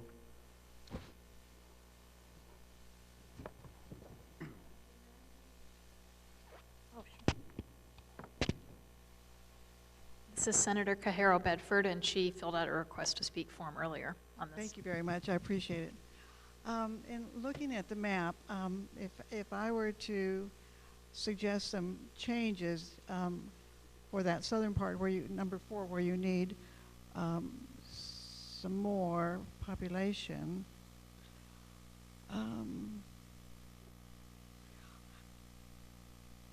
would it be possible to take out the area between Broadway and 22nd Street to change that, to give that in exchange to take in the whole Tucson Mountains from 22nd to Ina? And I had sent a letter to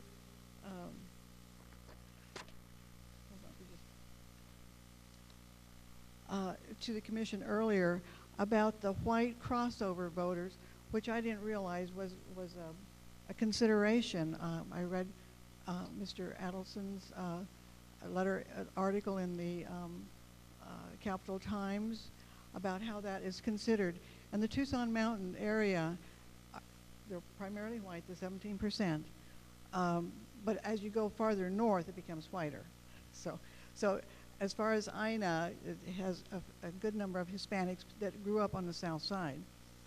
So I would say that in that area that we've talked about, they are what Mr. Gallagher, Mr. Adelson, had talked about, which is an important criteria, and that is a white crossover voter, because in 2002, they elected 2 Hispanic and 1 Portuguese legislators, and then in 2010, they elected 2 Hispanics and a Native American.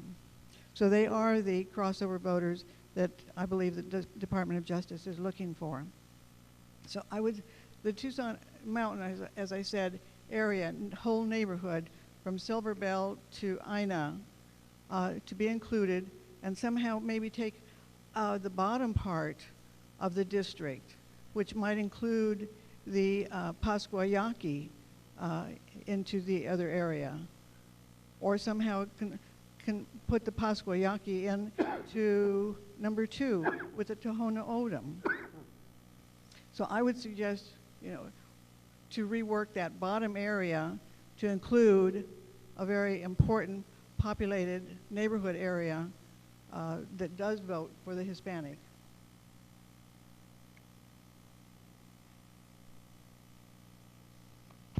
Thank you. Any questions on that? So those would be my suggestions. If you need some more for 4, then take in across the bottom on this side to add to the top part of the district. The western part, perhaps. This map is very interesting. I wish I had seen this earlier, the Hispanic population. And while you were talking about the number being a low number, we are populating pretty fast as us Hispanics. So nobody laughed. Anyway, so that would be my recommendation, is to take off and give it to 4, the western part there, and then you would be able to add in the Tucson Mountain, because that really just slices that whole area. That should be going straight up. It should be aligned with the mountain park, the Saguaro National Park. That should be the western boundary, and then Silver Bell should be the eastern boundary. Does those suggestions make sense?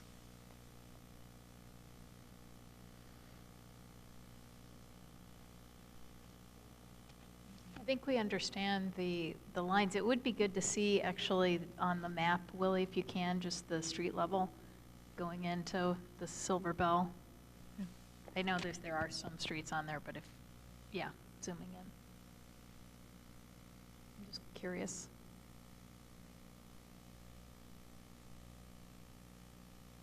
Wow. Sorry. So, I'm sorry, which street exactly? Silver Bell, which is a north-south.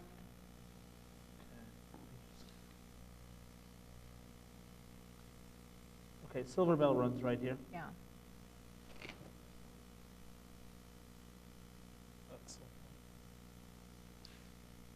Actually, the boundary could be 10, pretty much, to Sweetwater, because there's not much population around up until you get to Grant. Where is the Tucson Mountain Association neighborhood? Are you Just asking? trying to see it on the map. Yeah, I wonder if we have a pointer. We have a pointer we could I give the do. senator? That would be helpful. Then you can use that.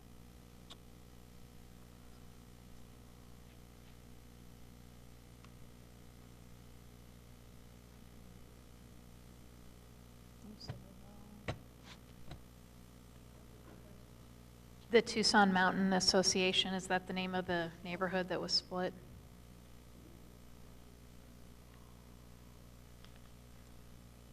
So, up here, right where Ina. my thing is moving, that's Ina Road. Silver Bell runs right here, kind of parallel to the I-10. Let's see. I can't read it from here. I'll have to go up there. Is that all right? Yeah. The area that was removed is this area right here. So these census, between this red line and this black line is what was removed.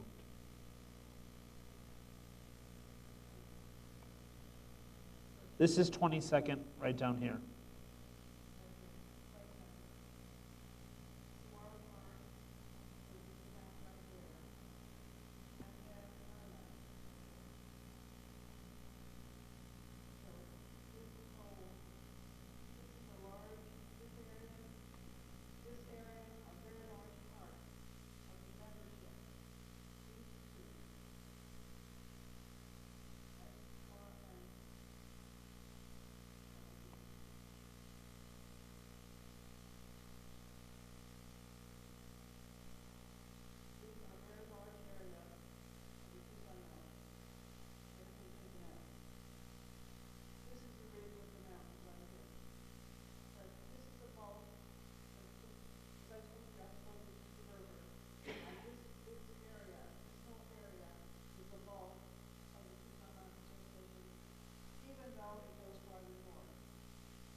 Okay, any questions?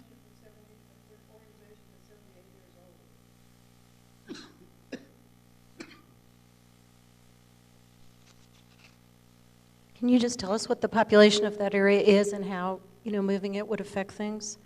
Whether it would dilute what it does to 4 and, what it does to 11? Okay, so to add this area back into District 3,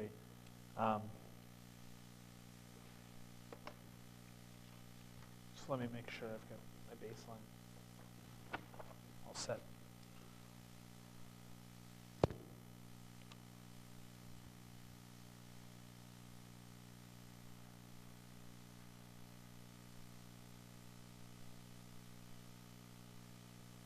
So that would move 4,698 people. I'm just going to do it and I can tell you the differences.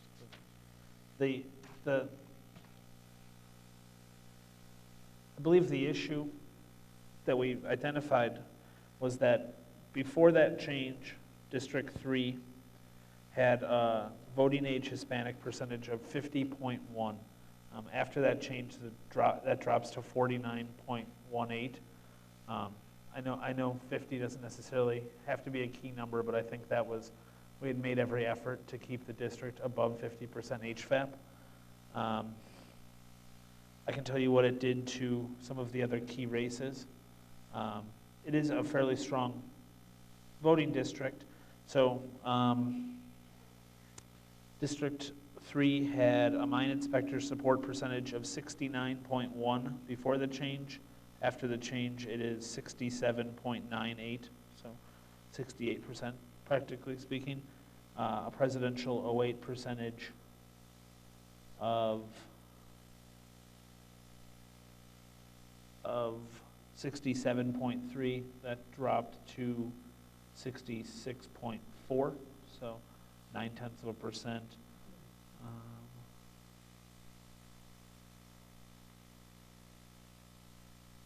I don't have in this table available the CVAP in Hispanic populations. We could run a change report and have that available if that's helpful, though. Madam Chair, may I suggest that you put back some of the south part of the district, part of it, to get the Hispanic population percentage higher, and then take out from the western part.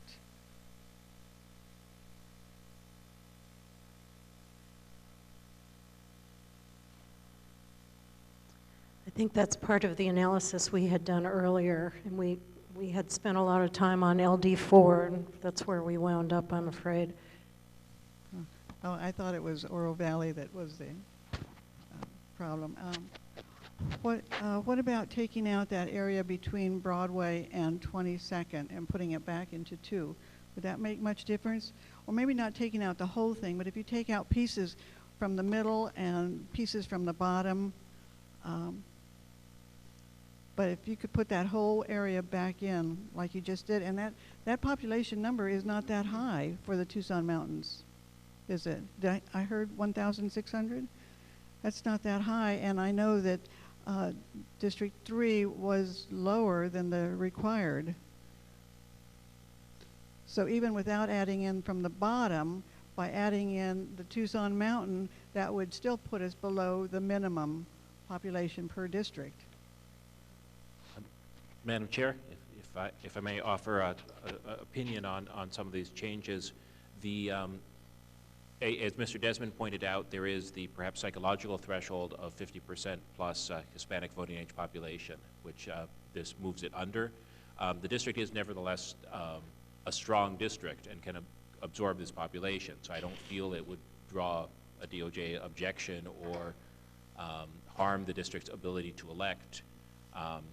If the commission were to choose to make this change, it would be in response to other of the criteria, the preserving communities of interest, not strengthening the district, because it actually does lower the Hispanic percents and the electoral strength. That said, however, I believe the district could absorb those that population without trouble. If the commission chose to make the change, I believe that just putting Tucson Mountain back in 3 from 11 is the cleanest way to do it without affecting the other changes. I would recommend against doing anything that undid any of the changes we made to LD4, because that is something we spend a considerable amount of time working on. And perhaps Mr. Adelson can speak more to the question of the importance of the 50% HVAP threshold. And I should point out, we have other districts that appear to be clearly effective districts that are under 50% HVAP. So it's not a bright line test for us. Madam Chair, would you like me to address that? Yes, I would. Can I just, before we do that though, I just want to ask Mr. Desmond if he can highlight this on the map. I was looking to actually see what the boundaries are of the Tucson Mountain Association, and I'd like to just see it on the map specifically with these boundaries. The north is Twin Peaks Road, the east is Silver Bell Road, the south is 22nd / Star Pass Boulevard, and west is Saguaro National Park and Tucson Mountain Park. I don't know if that western boundary shows up in a layer of any kind on What was the northern boundary? Twin Peaks Road, I think that's what it said. Let me check. Yeah, Twin Peaks Road.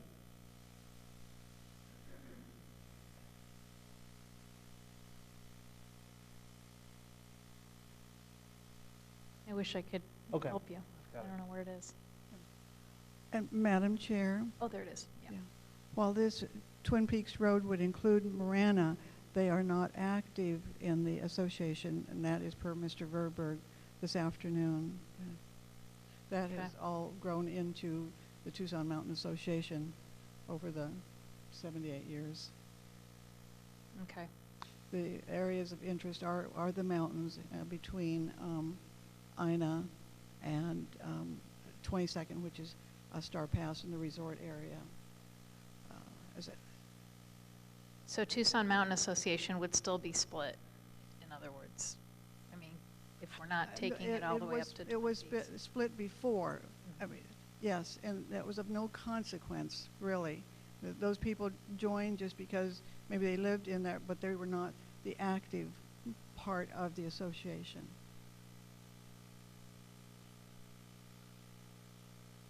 I always say if you need more Hispanics, then put in a little bit more, maybe half of what you took out at the bottom, because it's pretty heavily populated in that area.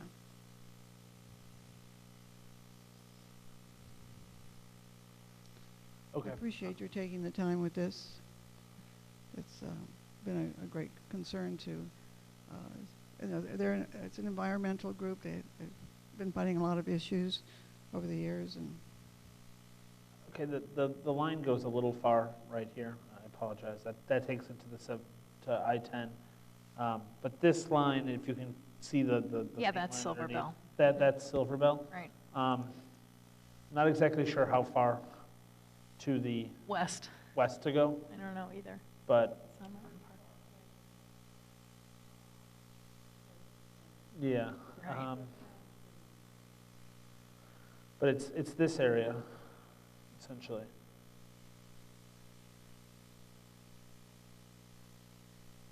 That's in red. And that's part of the criteria is the proximity to the park. I mean, it is a natural area. It's a shame that over the years that more of that area was not included and preserved.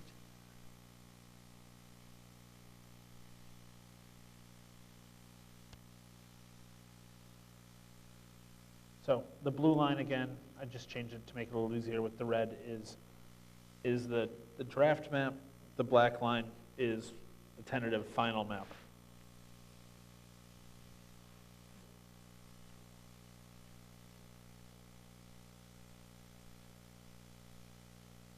So, Madam Chair, so is saying that the new black map would be the new final tentative map?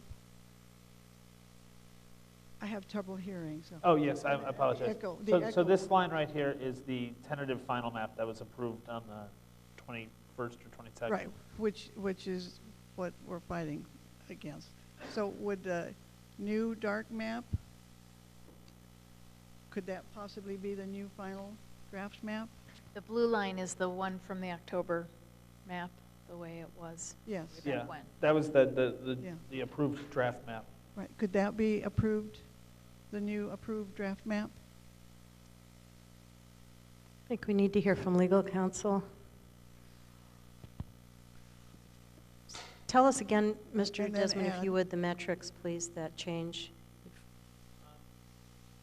Yes, maybe it'll be helpful. I'll just give you all the metrics of the district as a whole, and also the metrics of this area. So the metrics I'm giving you as a district of a whole are without this area, not with it included.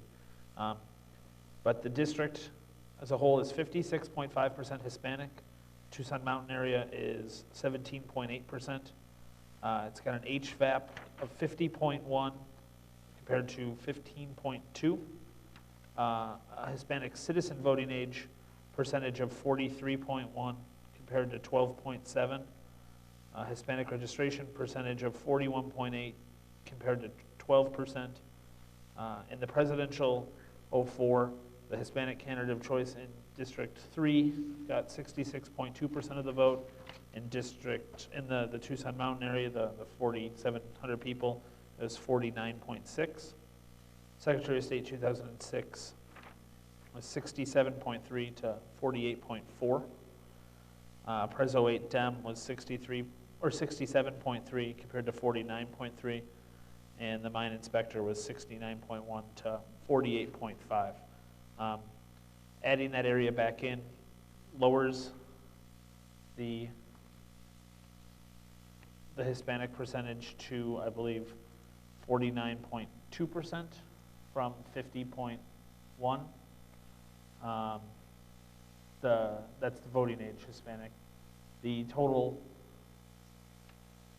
minority percentage is still at 59.6.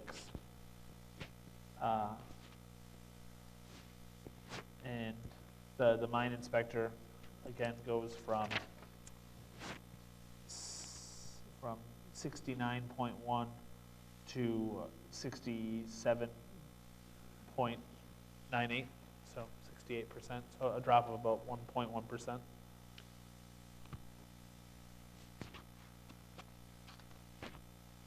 CVAP, do we know? CVAP,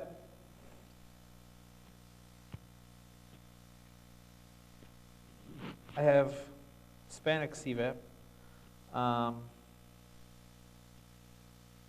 CVAP, I do not know off the top of my head. I'm sorry. Let me just double check to see if I have that number somewhere. If I don't, Ken might be able to find it, but I don't have total CVAP. I just have Hispanic CVAP. And the Hispanic CVAP, again, is 12.7% compared to 43.1 district-wide.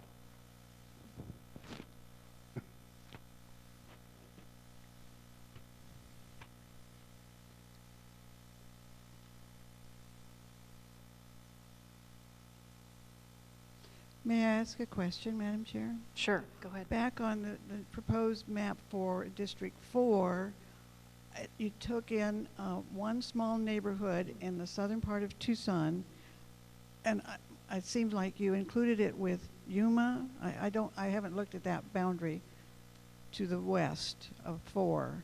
So have you taken in one small section of the southern part of Tucson and included it with Yuma? Is that what the map is?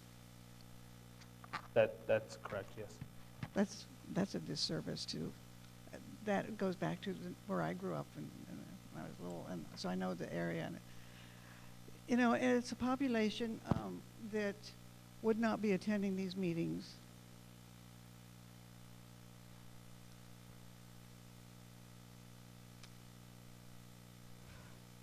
Well, I'm wondering if we should take a break. I've been negligent in offering that to our poor court reporter. It's 6:48 p.m. already, so maybe we could take a 10-minute break and then come back, talk about this more. Thank you. Sure, thank you. Okay, we'll enter back into public session. The time is 7:16 p.m. and we were in the midst of talking about the Tucson Mountain area on the legislative district map.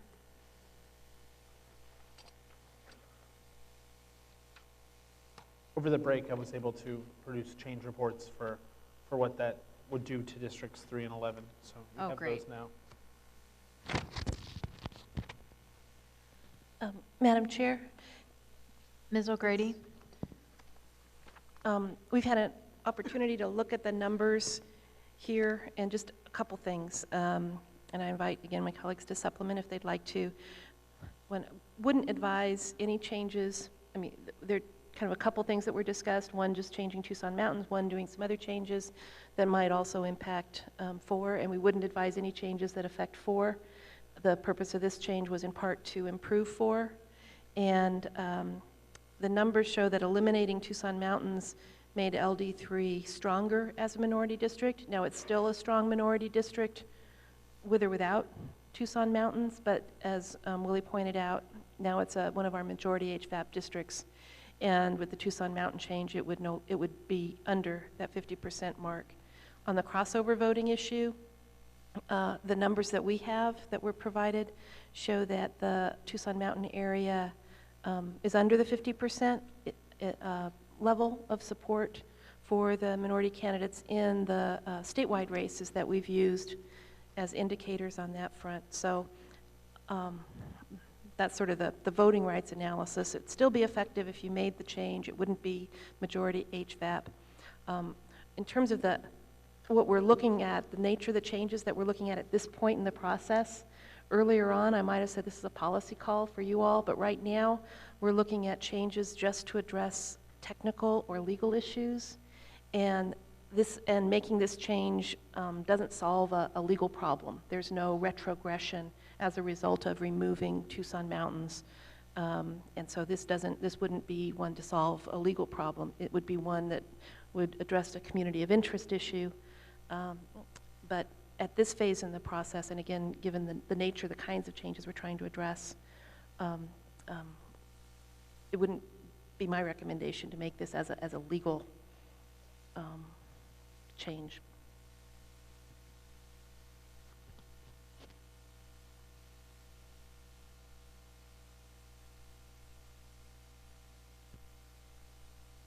Any other comments from other council or commissioners or mapping consultants?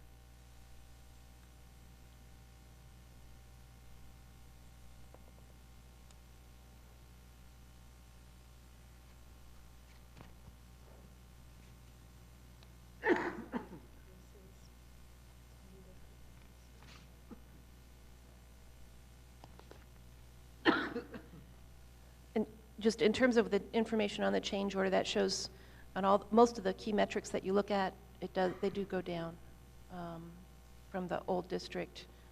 You know, if you tried to put Tucson Mountains back, everything goes down a little in terms of the things we look at for our minority districts.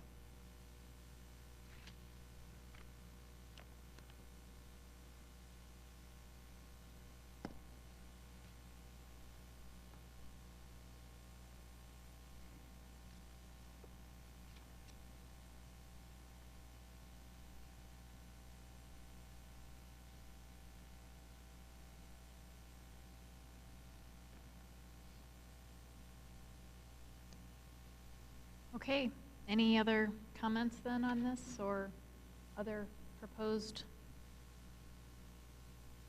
technical changes or anything on this, on the legislative map for now that we want to talk about? Because I know there are other items on the agenda that deal with technical changes that we're talking about. And it would be good to kind of get through all of those tonight if we can.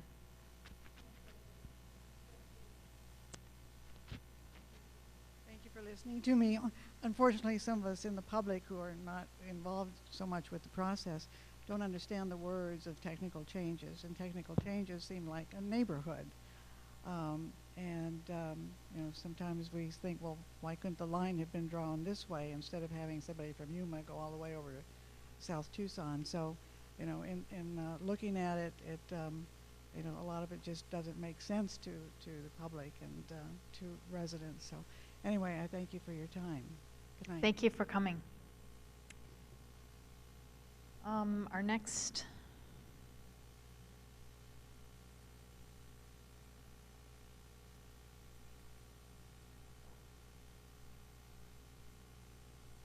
I guess the only other technical change that we haven't really discussed yet is this number 5, discussion and possible action regarding renumbering the congressional and/or legislative districts, discussion and possible action to adopt and certify final legislative and/or congressional districts. This renumbering issue, we just heard public comment tonight. Again, we heard that at our Yavapai County hearing, and I open the floor to other commissioners to discuss. I guess I think it's okay from a legal perspective if just technically to change the numbers. Is that correct, if we wanted to?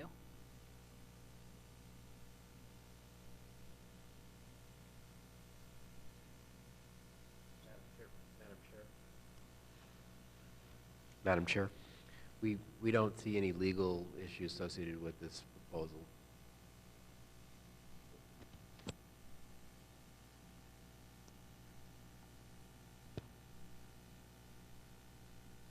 Well, I would be open to changing on the legislative map, District 1. It would be, I think trying to change all the numbers would be sort of problematic because it would just create a lot of confusion given all the history and track record of creating these districts, and then to change all the numbers again would make for quite a mess, I would think, and very confusing on the submission too for everyone. But I do appreciate history. I'm a big fan of the Arizona Historical Society. This is the centennial year. I think that's understandable that they would be requesting this historical, us to follow the historical trend of giving District 1 to LD1 to the Prescott area. We heard from Ms. Fan tonight, so I'm open to what other commissioners think. Madam Chair? Mr. Herrera? So this is in the legislative side? Yes. Now, I don't know this for a fact, but has Prescott always had, or the Prescott area, have they always had that number 1? I mean, the district number 1? Has that always been the case? I don't know if I could answer that. I believe on the legislative side it is the case. I don't know on the congressional side. Does anyone else have any historical knowledge of that?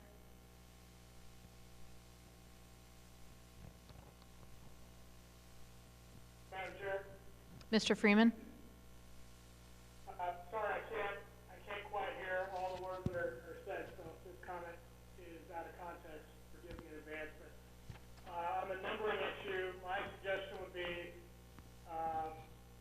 renumber the district both congressionally and legislatively that encompasses Prescott. Give that number 1. On the legislative map, I guess you might be right that it would be a complicated problem to renumber all of them. On congressionally, I don't think it's that big of a deal. And my suggestion would be just to give the Prescott district number 1 and then look at all the other districts and see which of the former districts they more closely resemble. Maybe strategic telemetry could do that. And what I mean by that is, you know, is this district essentially, does it encompass most of the voters that were in old District 8 or something like that, and that remains District 8? And the 9th district could remain as the 9th district, with that one proviso that the 9th district could remain as the 9th district. That was my thought. Thank you. Other thoughts? Madam Chair, I believe the request was on the legislative map. That's what was requested earlier, and I am concerned about confusion with the DOJ submission. We have a short time frame, and changing all the numbering, I think, could you know, take a day or two or three of a human being's time to always be checking some sort of a key. So my suggestion would be to make the Cochise district, which is now 1, 14, and make the Yavapai district, which is now 14, number 1.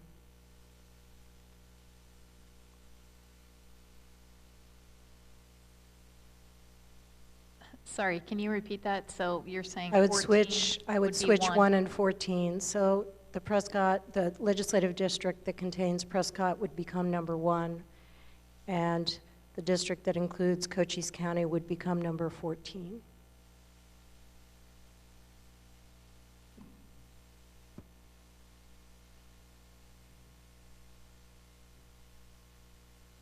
Okay, any other thoughts on that?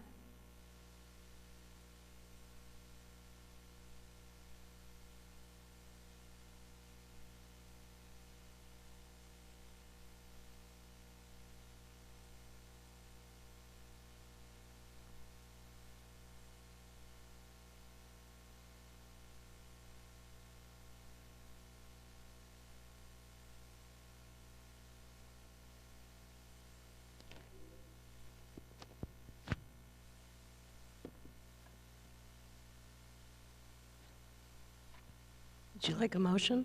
Some kind? Do we have to have a motion or to do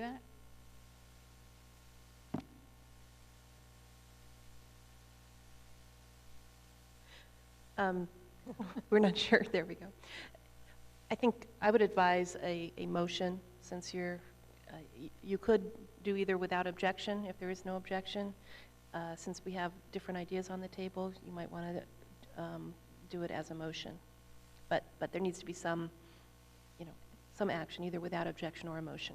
Madam Chair, just to help out, I do agree with Commissioner McNulty. I would be supportive of her motion if she decides to make it.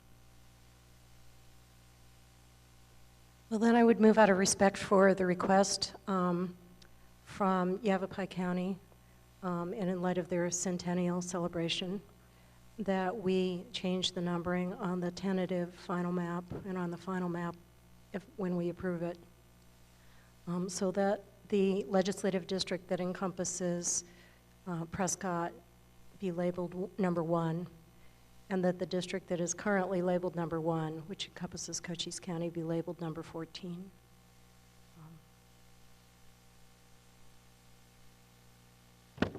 Is there a second? This is, I do second it. Any discussion? Madam Chair, that dealt strictly with the legislative map? Correct.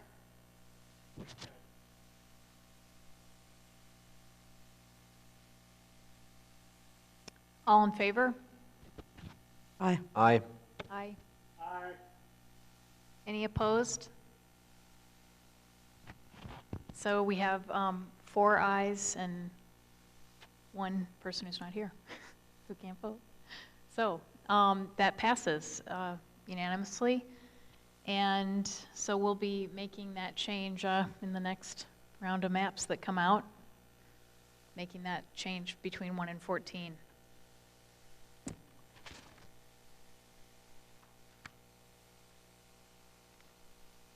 It sounded like, Mr. Freeman, you're interested in the congressional map as well.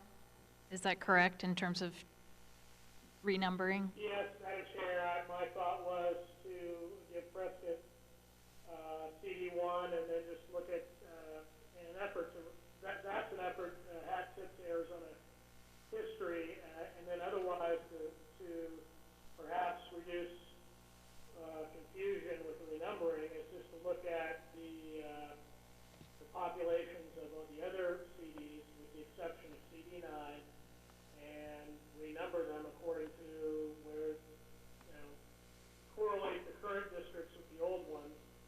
So I would imagine the district that I believe we have numbered as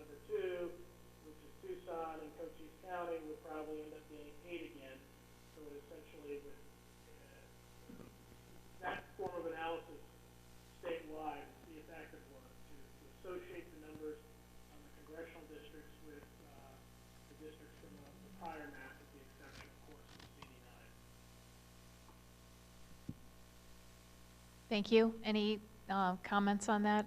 I know Ms. McNulty already weighed in. And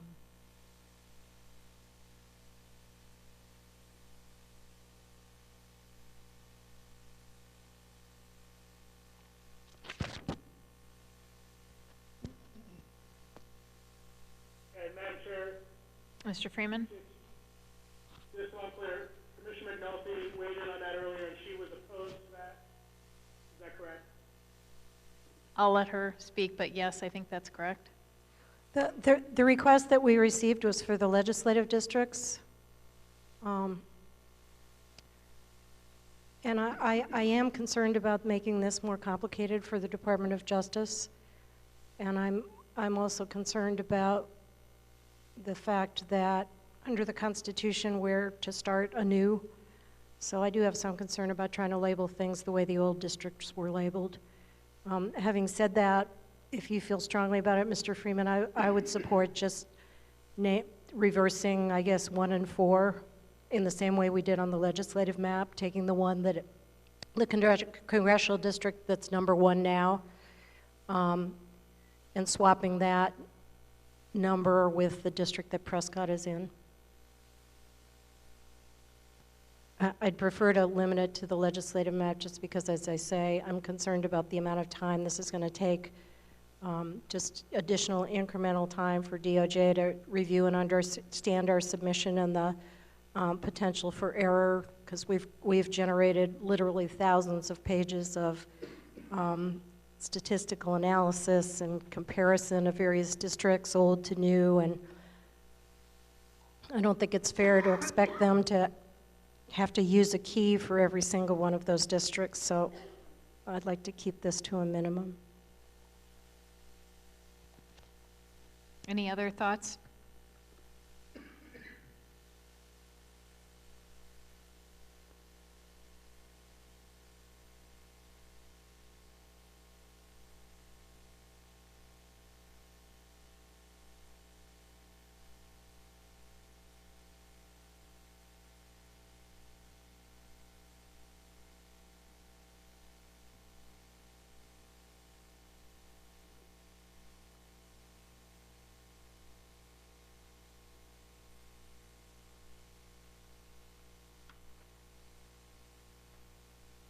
Okay, well, hearing nothing else,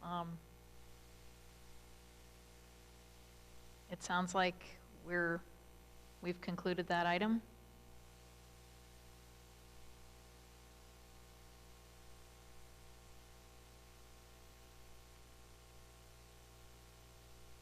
Okay, so we'll just make the change on the legislative map, and the congressional map the numbers will remain as they are. Anything else you need from us, mapping consultant, on that matter? Okay. I'm just looking through the rest of the agenda. We've got... Actually, can I? Sure. One more thing about technical changes, just a quick update. We've received the proposed precinct files from several of the counties that are going to have splits. You know, the ones we've received, we're working to minimize any sort of headaches that they'll have over the next 10 years with split precincts, where they'll have to have 2 sets of ballots at the precincts. We're yet to receive it from a few of them, and I would just kind of a word of caution that this is coming up soon. So any counties that we haven't received stuff from, if they could, if I don't have it, I guess in the next couple of days, we probably won't be able to make those technical changes. We have been documenting all the changes individually and going through. There are some cases when population is moved. When that is the case, it's either been to get the population balance in the congressional down from a deviation of maybe 100 in the highest district down to a 0-person deviation, or else to try to remove splits to VTDs when possible. So if any of the counties are watching, please send in anything you'd like us to consider, and we will have those changes ready for you when you need them. I have a question on that. Maybe it's for legal counsel. How do you foresee us approving, the commission approving the technical changes that come in? How will that process work?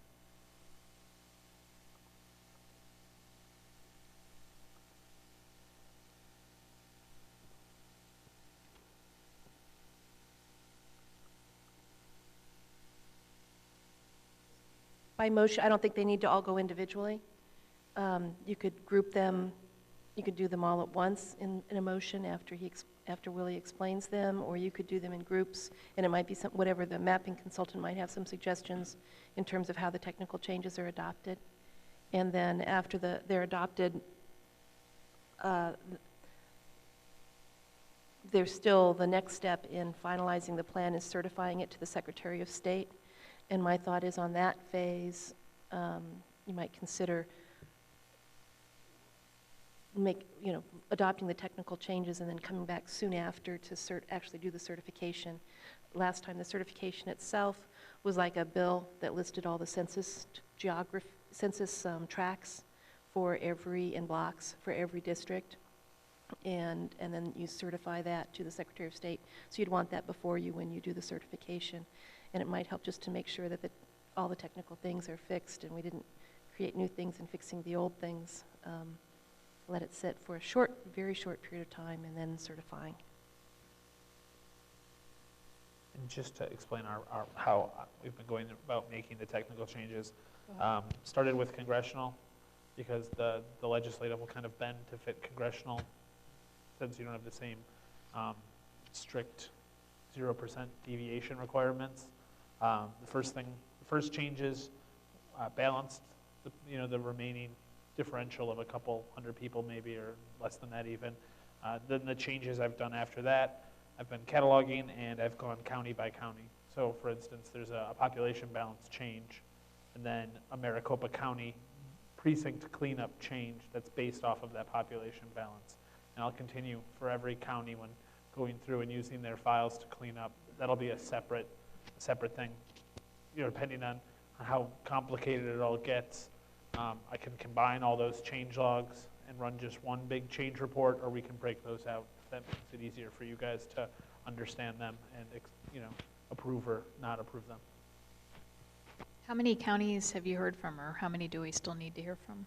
I need to hear from, I've spoken with all the counties. I've been told things are on the way. I haven't received things from 2 counties, 2 outstanding counties. And not all the counties have been contacted.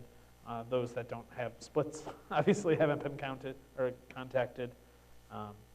But for places where there are splits, we've spoken to all the counties and received things from all the counties. So just waiting on the last 2. Okay. I asked that because I'm just kind of curious what the next steps are for all of this in terms of getting all these final technical changes into the maps and then the commission adopting and certifying and how many more meetings we need to kind of plan on. And maybe we should game that out a little so that we all understand what we might be able to accomplish this week or next week or. Madam Chair, I was thinking 2 meetings. 2 meetings, one to adopt the technical changes and then another to certify. I don't know if that's consistent with how the mapping consultant would like to proceed.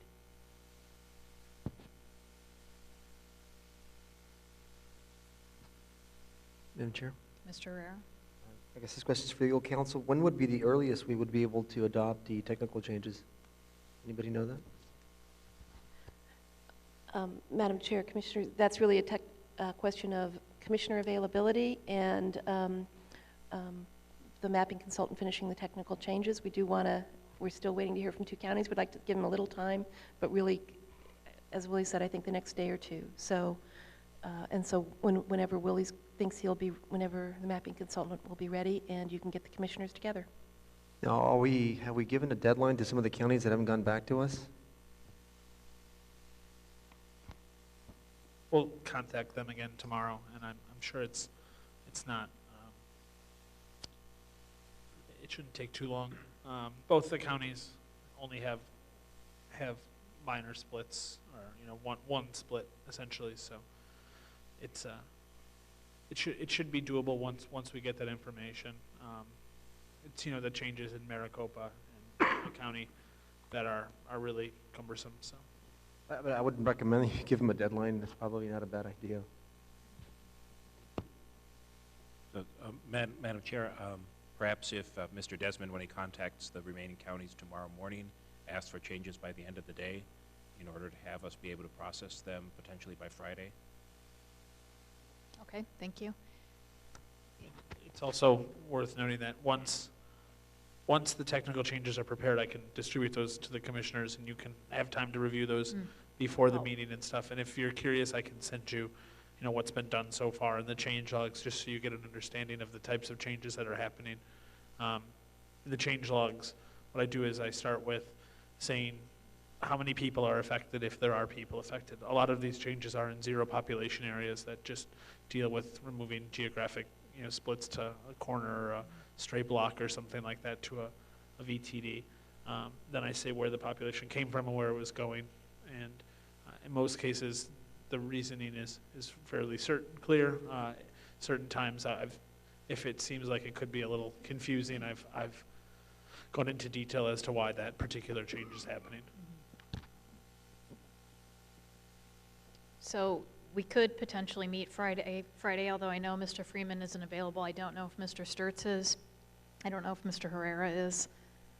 I just heard from Ms. McNulty that she was. Madam Chair, I am busy Friday, but I will clear my schedule for this. This is important. I want to get this finished. If we met, it would be Friday morning. So I don't know if, we'll have to see if Mr. Sturts is available. I think Mr. Bladine contacted him, so. Okay, great. Is there anything else that we need to discuss with regard to the maps? Technical changes, legal issues, congressional, legislative?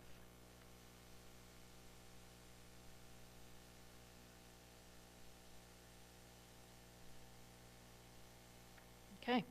Thanks, everyone, for all your hard work and walking us through those changes, Mr. Desmond. It was a useful thing to go through.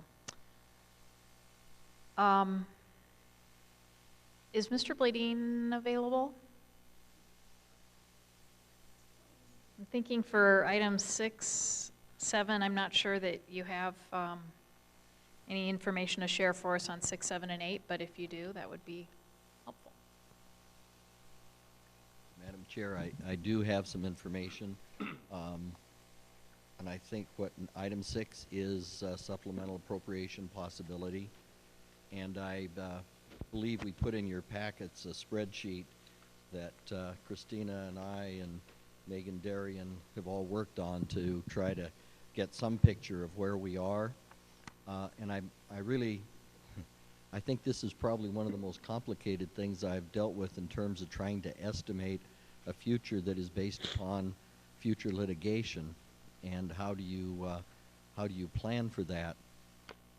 Before I get into the detail, I think what I came up with is you really need to have an appropriation that is larger over multiple years to make sure that there's adequate funding for the commission to protect itself and to proceed to get the maps adopted.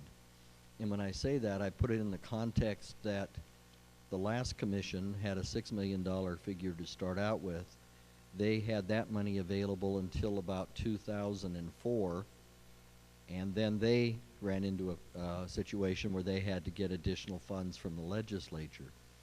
So our appropriation of $500,000 and $3 million at this point gives us no cushion at all for any possibility of future litigation. If you add the next fiscal year, where we've requested $1.7 million, we're still far short of the total amount of money that the last commission 10 years ago had to basically carry out, what their activities were. I say that to try to provide some perspective that I think that we really need to take a look at the 2 fiscal years together and try to have an amount of money that would allow us to react quickly if, in fact, the maps are challenged in court. Having said that as the kind of the overall, I don't know what to tell you right now that amount of money should be, and I'll quickly run through this with you, but I think it's probably important that I at least ask you to authorize me to work with the appropriate state legislative officials and legislators to try to work out a number that would seem to be appropriate. And with that, let me just quickly go over the spreadsheet. The first page in the orangish color shows what we spent of our fiscal 11 appropriation, and that was $393,000. The next columns show what has been spent to date in going all the way through the blue. So June, July, August, September, October, November, those are total costs to date. And if you add them up, they come to about $1.9 million, $1.6 million of our $3.5 million appropriation. So at this point, we're approximately have spent half of what has been allocated to us. The problem then becomes when you start looking at beyond December, January, February, March, is one, getting reasonable estimates of what the cost will be to file with the Justice Department. I have put in a figure that of $75,000 for each of our main law firms per those early months, and a little more than that in the January month, because of, I think that's going to be the heavy time to do the filing.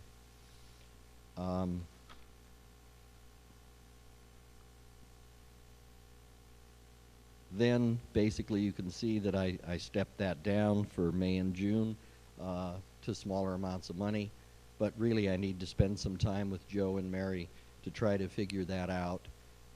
We also have the appeal that is likely to happen on the Superior Court case. Mary has asked the lawyers involved to see if we can kind of consolidate some of that to save additional funds. So at this point, I did not put additional funding for those. I don't think I did I? No, I did not. I put additional funding for those attorneys beyond the January amount of money. Basically, for strategic telemetry, I finished paying off what would have been their professional fee, $600,000, and then estimated some out-of-pocket costs that they are responsible to be reimbursed to. And then pretty much the rest of the activities are very small amounts of money. And when you get all said and done, the bottom total cost for the year comes out to an estimated $3.5 million. By comparison, which would show that we would have a net deficit of, I can't read this, $512,000 if my estimates are good for this activity for the current year. By way of comparison, if you see the very line below our $3.5 million, you see $3.38 million. That is what the last commission spent at the end of their 2002 fiscal year. So for comparative purposes, you can see we really are not very much ahead of what was spent back in 2001 through 2002. The next line is just my wild guesstimate for discussion purposes, that taking a look at, again, last time, the litigation, and actually there I believe started in March. Since we're somewhat behind, I put a $200,000 figure that would be for both legal services and additional mapping services to defend the map if that's necessary. That would add a cost of $600,000 added to the deficit that we show of potential 515. We would be about 1,100,000. That could be an amount to ask for a supplemental appropriation. As a comparison, again, just to give you some sense, the legal costs in 2002 through the end of that 2002 fiscal year for the last commission was about $1,060,000. Our legal costs to date are $1,157,000. Now, obviously, we all know that we've had costs that the last commission did not have before we got to this point in time. But even so, it doesn't appear as if we're way out of whack with that, depending upon what goes on for the rest of the year. Anyway, I guess as a conclusion on that page, you can kind of see what it looks like. Might be some estimates. I'm certainly open to suggestions about changes to that document. I'm going to work more to get better data on the expenditures to date, which we've been requested by JLBC. All of that information comes from Megan Darian's office, and we'll need to work with her. I also believe that looking at this this morning and over the weekend, we actually probably have another $107,000 available, which is the carryover balance that was not expended in fiscal year 11. Is that Commissioner Freeman? I'm still here. I just had to switch on. Okay, no problem. Okay. So that pretty much covers page 1. Page 2 shows actual expenditures broken out by state budget categories. That's where you can see the figure that at this point 1.559 has been spent out of the 12 fiscal year, and out of 11 it was 393. And the last page is a spreadsheet that takes the budget requests that we submitted that gives some idea of what the breakout is. This really needs to be looked at and worked on. It was prepared really to pretty much just get a budget figure that would be close to the 1.7, which was the goal that the Office of Budget and Strategic Planning gave us. And then finally, the very last page, I tried to just, and this I'd mentioned in my opening remarks, I tried to get a sense of when did the last commission $6 million run out.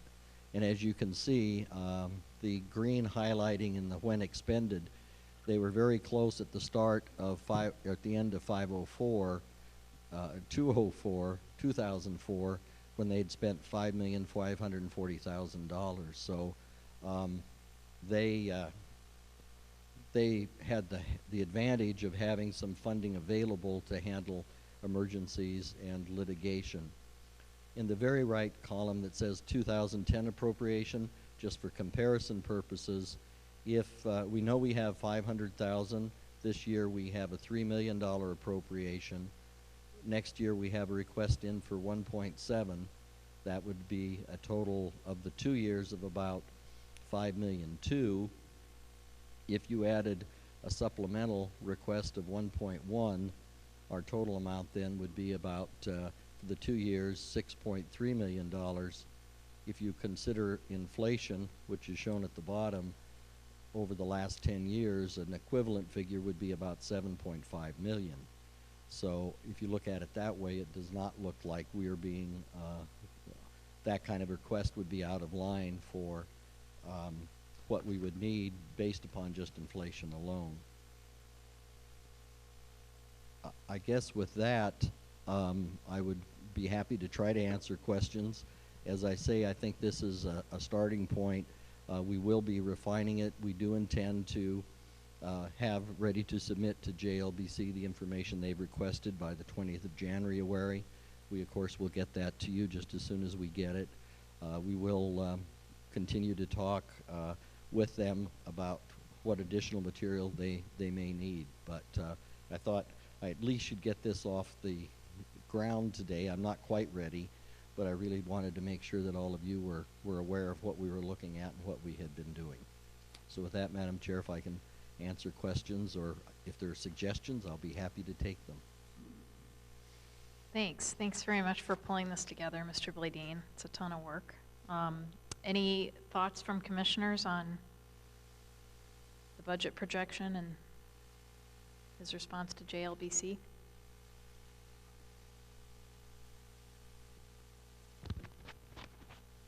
Yeah, I do have one question, Mr. Blading. The process that your predecessor went through, are you familiar with that when they were either getting low on funds and asking for more money? What process, was it a similar process that you're going through that they went through? Is it any different? Chairman Mathis, Commissioner Herrera, no, my understanding is we're doing basically the same thing. Christina and I have talked, and if she remembers something, I don't, but I think it's pretty much we need to get together, request, talk to legislative leadership, talk to the governor's office, and come in with a very specific request and see what they do. We do have documentations of what was filed for one of the supplementals last time. We also have a draft of what would have been a lawsuit last year if they did not, or 10 years ago if they did not get a supplemental appropriation. So we really have been able to go back and dig out a lot of those files, and that's been helpful to get some direction. And obviously I have never been through this process, so I have got a lot to learn too, and I feel lucky that I have Christina who can remember a good amount of it, and also some legal counsel that knows the ropes as it comes to the state government. So I feel like I'm in good hands, but I'm a novice.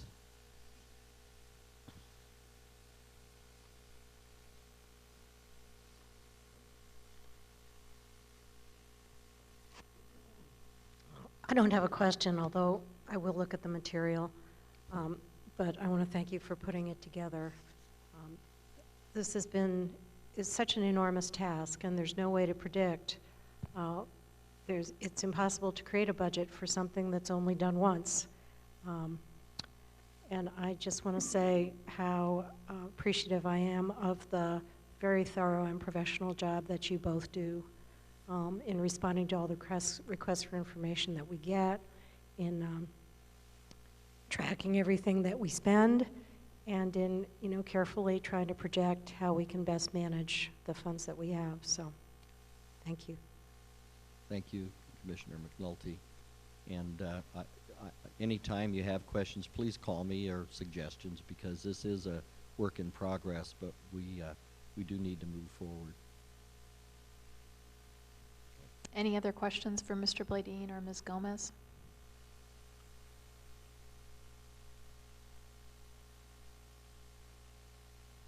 Okay. Madam Chair, it Yes. probably, and I would ask legal counsel if we need to have a motion to authorize me to do something to move forward with this.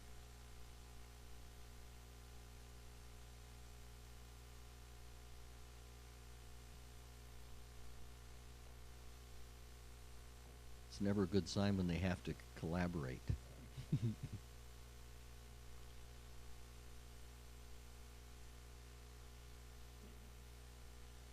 Mr. Canfield? Consulting with my co-counsel here on the question, is the question whether the commission needs to authorize Mr. Bladeen to pursue a supplemental appropriation with the legislature in light of the current finances? Correct, and I'm not at this time recommending a figure, because I really don't know what that would be. I'm assuming, and I guess I'm asking the legal counsel, that we would go in with a figure and discuss with the legislative leadership and try to come up with something, but I probably need to be authorized to meet with legislative leadership to discuss these issues and then report back to the commission when I have something more specific.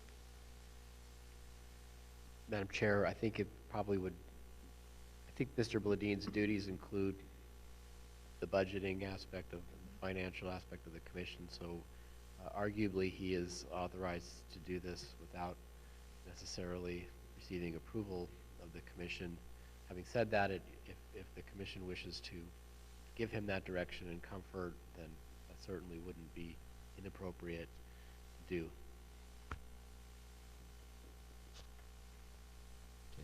Madam Chair, Ms. McNulty? I feel like Mr. Canfield does, that's within the scope of his authority, and that maybe he can come back to us once he's explored it further and has a number in mind and has some feedback from the legislature. If he feels if you feel that you would like our concurrence or our approval of anything that you might put together. I'd certainly be happy to look at it then. Madam Chair, Commissioner McNulty, no, I'm satisfied. If I don't need the legal, that I'm doing it, and if the attorneys say I can do it, I'm fine. Thank you. Okay, any other comments on this? It's agenda item 6. Anything for 7 and 8 on just the executive director report? Just a couple quick things. I think really I've pretty much, you all are aware of it, the JLBC request. I was going to mention that yesterday. Today we all know we are working on that. I think probably you also have seen the yellow sheet had some information on the request by Speaker Tobin to JLBC that generated this, and I talked to him the other day. Christina is monitoring, and we're close on getting Catalyst all caught up in terms of the input of the media and other documents. And now we're spending a good amount of time getting files organized and working with legal counsel for a filing with the Justice Department. And I think she took advantage of Bruce's being in town and talked to him this morning and staff about the kind of things we want to do. She meets regularly with Kristen from Mary's office, so we are proceeding along with those things. And finally, I guess I would offer, while I'm thinking about it, that if Willie needs help making phone calls or contacting counties tomorrow, we can certainly help him do that, so we try to get that part wrapped up. And other than that, I'm available for questions, but I don't have anything else to report. Any questions? Madam Chair, I don't know if this question is for Mr. Bladine or maybe for legal counsel, but I think if we haven't started already, I'd like to see us soliciting from the minority community leaders and people that have approached us and also commented on the maps, their input in writing for when we submit our proposal, when we submit the maps to DOJ. I think we should be doing that now if we haven't already.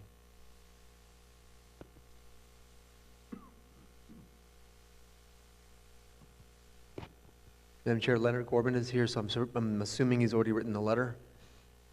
If he hasn't, hopefully he'll do that tonight.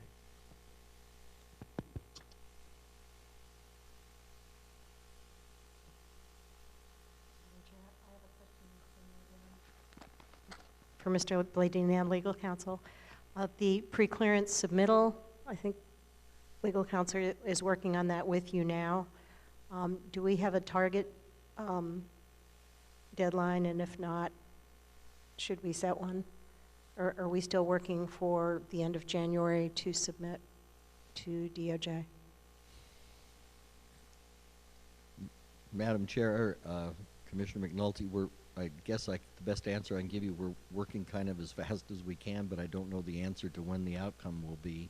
Maybe Mary can help some on that. We don't have a full picture of what needs to be submitted. We certainly have looked at what it was last year, but I couldn't give you an estimate, but maybe Mary could. Madam Chair, Commissioners, we had talked about, when we adopted the tentative final, shooting for an end of January submission. Maybe between now and our next meeting, we'll confer as council and see if that seems reasonable, and if not, let you know and work with you in terms of setting a deadline for us. Madam Chair, Mr. Herrera? do we have any idea when the next meeting will be? Well, we're talking about Friday morning. We don't know if Mr. Sturts is available. We know Mr. Freeman's not. It sounds like both of you are. I am. So we could possibly meet Friday morning, otherwise next week. Madam Chair, I didn't say I was available. I said that I would clear my schedule if needed for this important task. I want to make sure that's clear. Got it. So we'll find out. We'll have to know by tomorrow morning because we have 48-hour notice. I have put in a phone call and an email message, and I'll try Commissioner Sturt's telephone again later tonight and tomorrow morning. Okay. And I mean, we have a quorum, it sounds like, if we need to meet on Friday. But it would be great if Mr. Sturts can join us, so. And then I would assume that if we do not meet on Friday, I will ask you all to give me your availability for next week. Because I'm looking at my schedule and I don't, right now it shows like everybody's available next week, and I know that's not right. Yeah, I would just echo, I appreciate Ms. McNulty's question for council. I would really like it if we could set an actual submission goal deadline. I'm not trying to hold anyone's feet to the fire, but I also sort of am. And it would be great if we could try to drive this to conclusion. And I know unforeseen things can happen and all of that, so. But I think having goals is a good idea. We could do it. Any other future agenda items, anything should we talk about next week in terms of just right now? Do you guys know your schedules in terms of options? That would be helpful to me. I need to plan in advance a little bit at this point. Monday is MLK Day. I don't know if that's... So, yeah, I don't know That is a who state has that holiday. as a holiday. That is a state holiday, of course. So staff would be... Okay, all right. So I'm available every day next week, but I can't hold every day open. So I would need, within 24 hours perhaps to have a sense of which of those days I need to hold open. Okay. One or two. And it would be good to know, I guess, from legal counsel, can commissioners participate by phone in any of these upcoming 2 meetings? Yes. Okay, that's helpful. So we don't have to be here physically if we couldn't. Madam Chair, as long as the phones are working properly, that would work fine. If we have phone issues, that didn't seem to work okay. Okay, so next week, did anyone want to talk about, sounds like Monday's not a good day. Tuesday's not a good day usually for me either, Tuesday afternoon.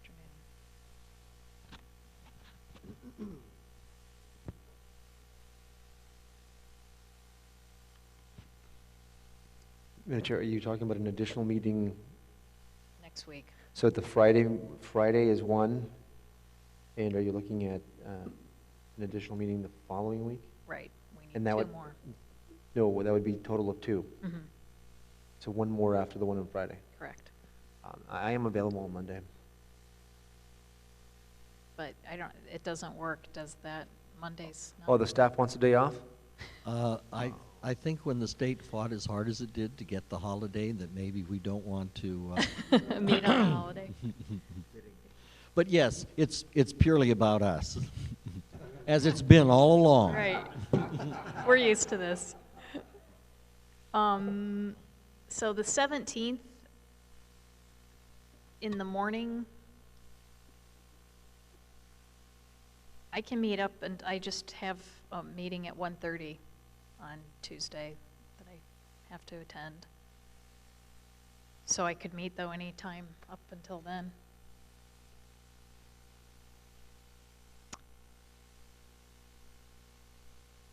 Be good to try to come to conclusion earlier. Yeah, so if I don't know, if Tuesday morning, is that at all feasible? I can do any day. Just tell me which Oh, day yeah, you guys can do it, and I'll reserve that, so I can work around it. Mr. Freeman, do you have availability next week?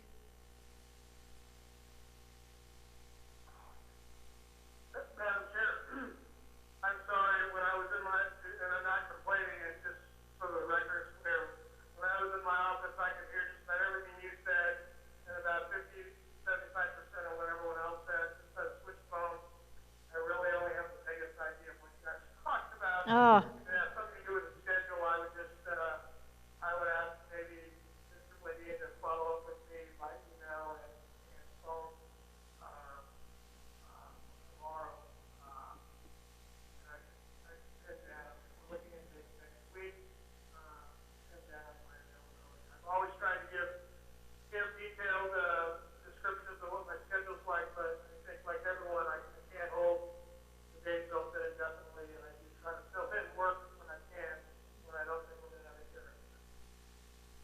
Okay, I'm sorry, and I apologize, there's been technical issues, but we're thinking about maybe Tuesday morning as a potential date, so if you can think about that and see if, and then let Mr. Bladeen know, that would be good. And you'll check with Mr. Sturts. So that's one possibility, and I'd like to do it as early in the week as possible, just to get it moving. So let's hope that the 17th works. Okay, anything else on agenda items, meetings?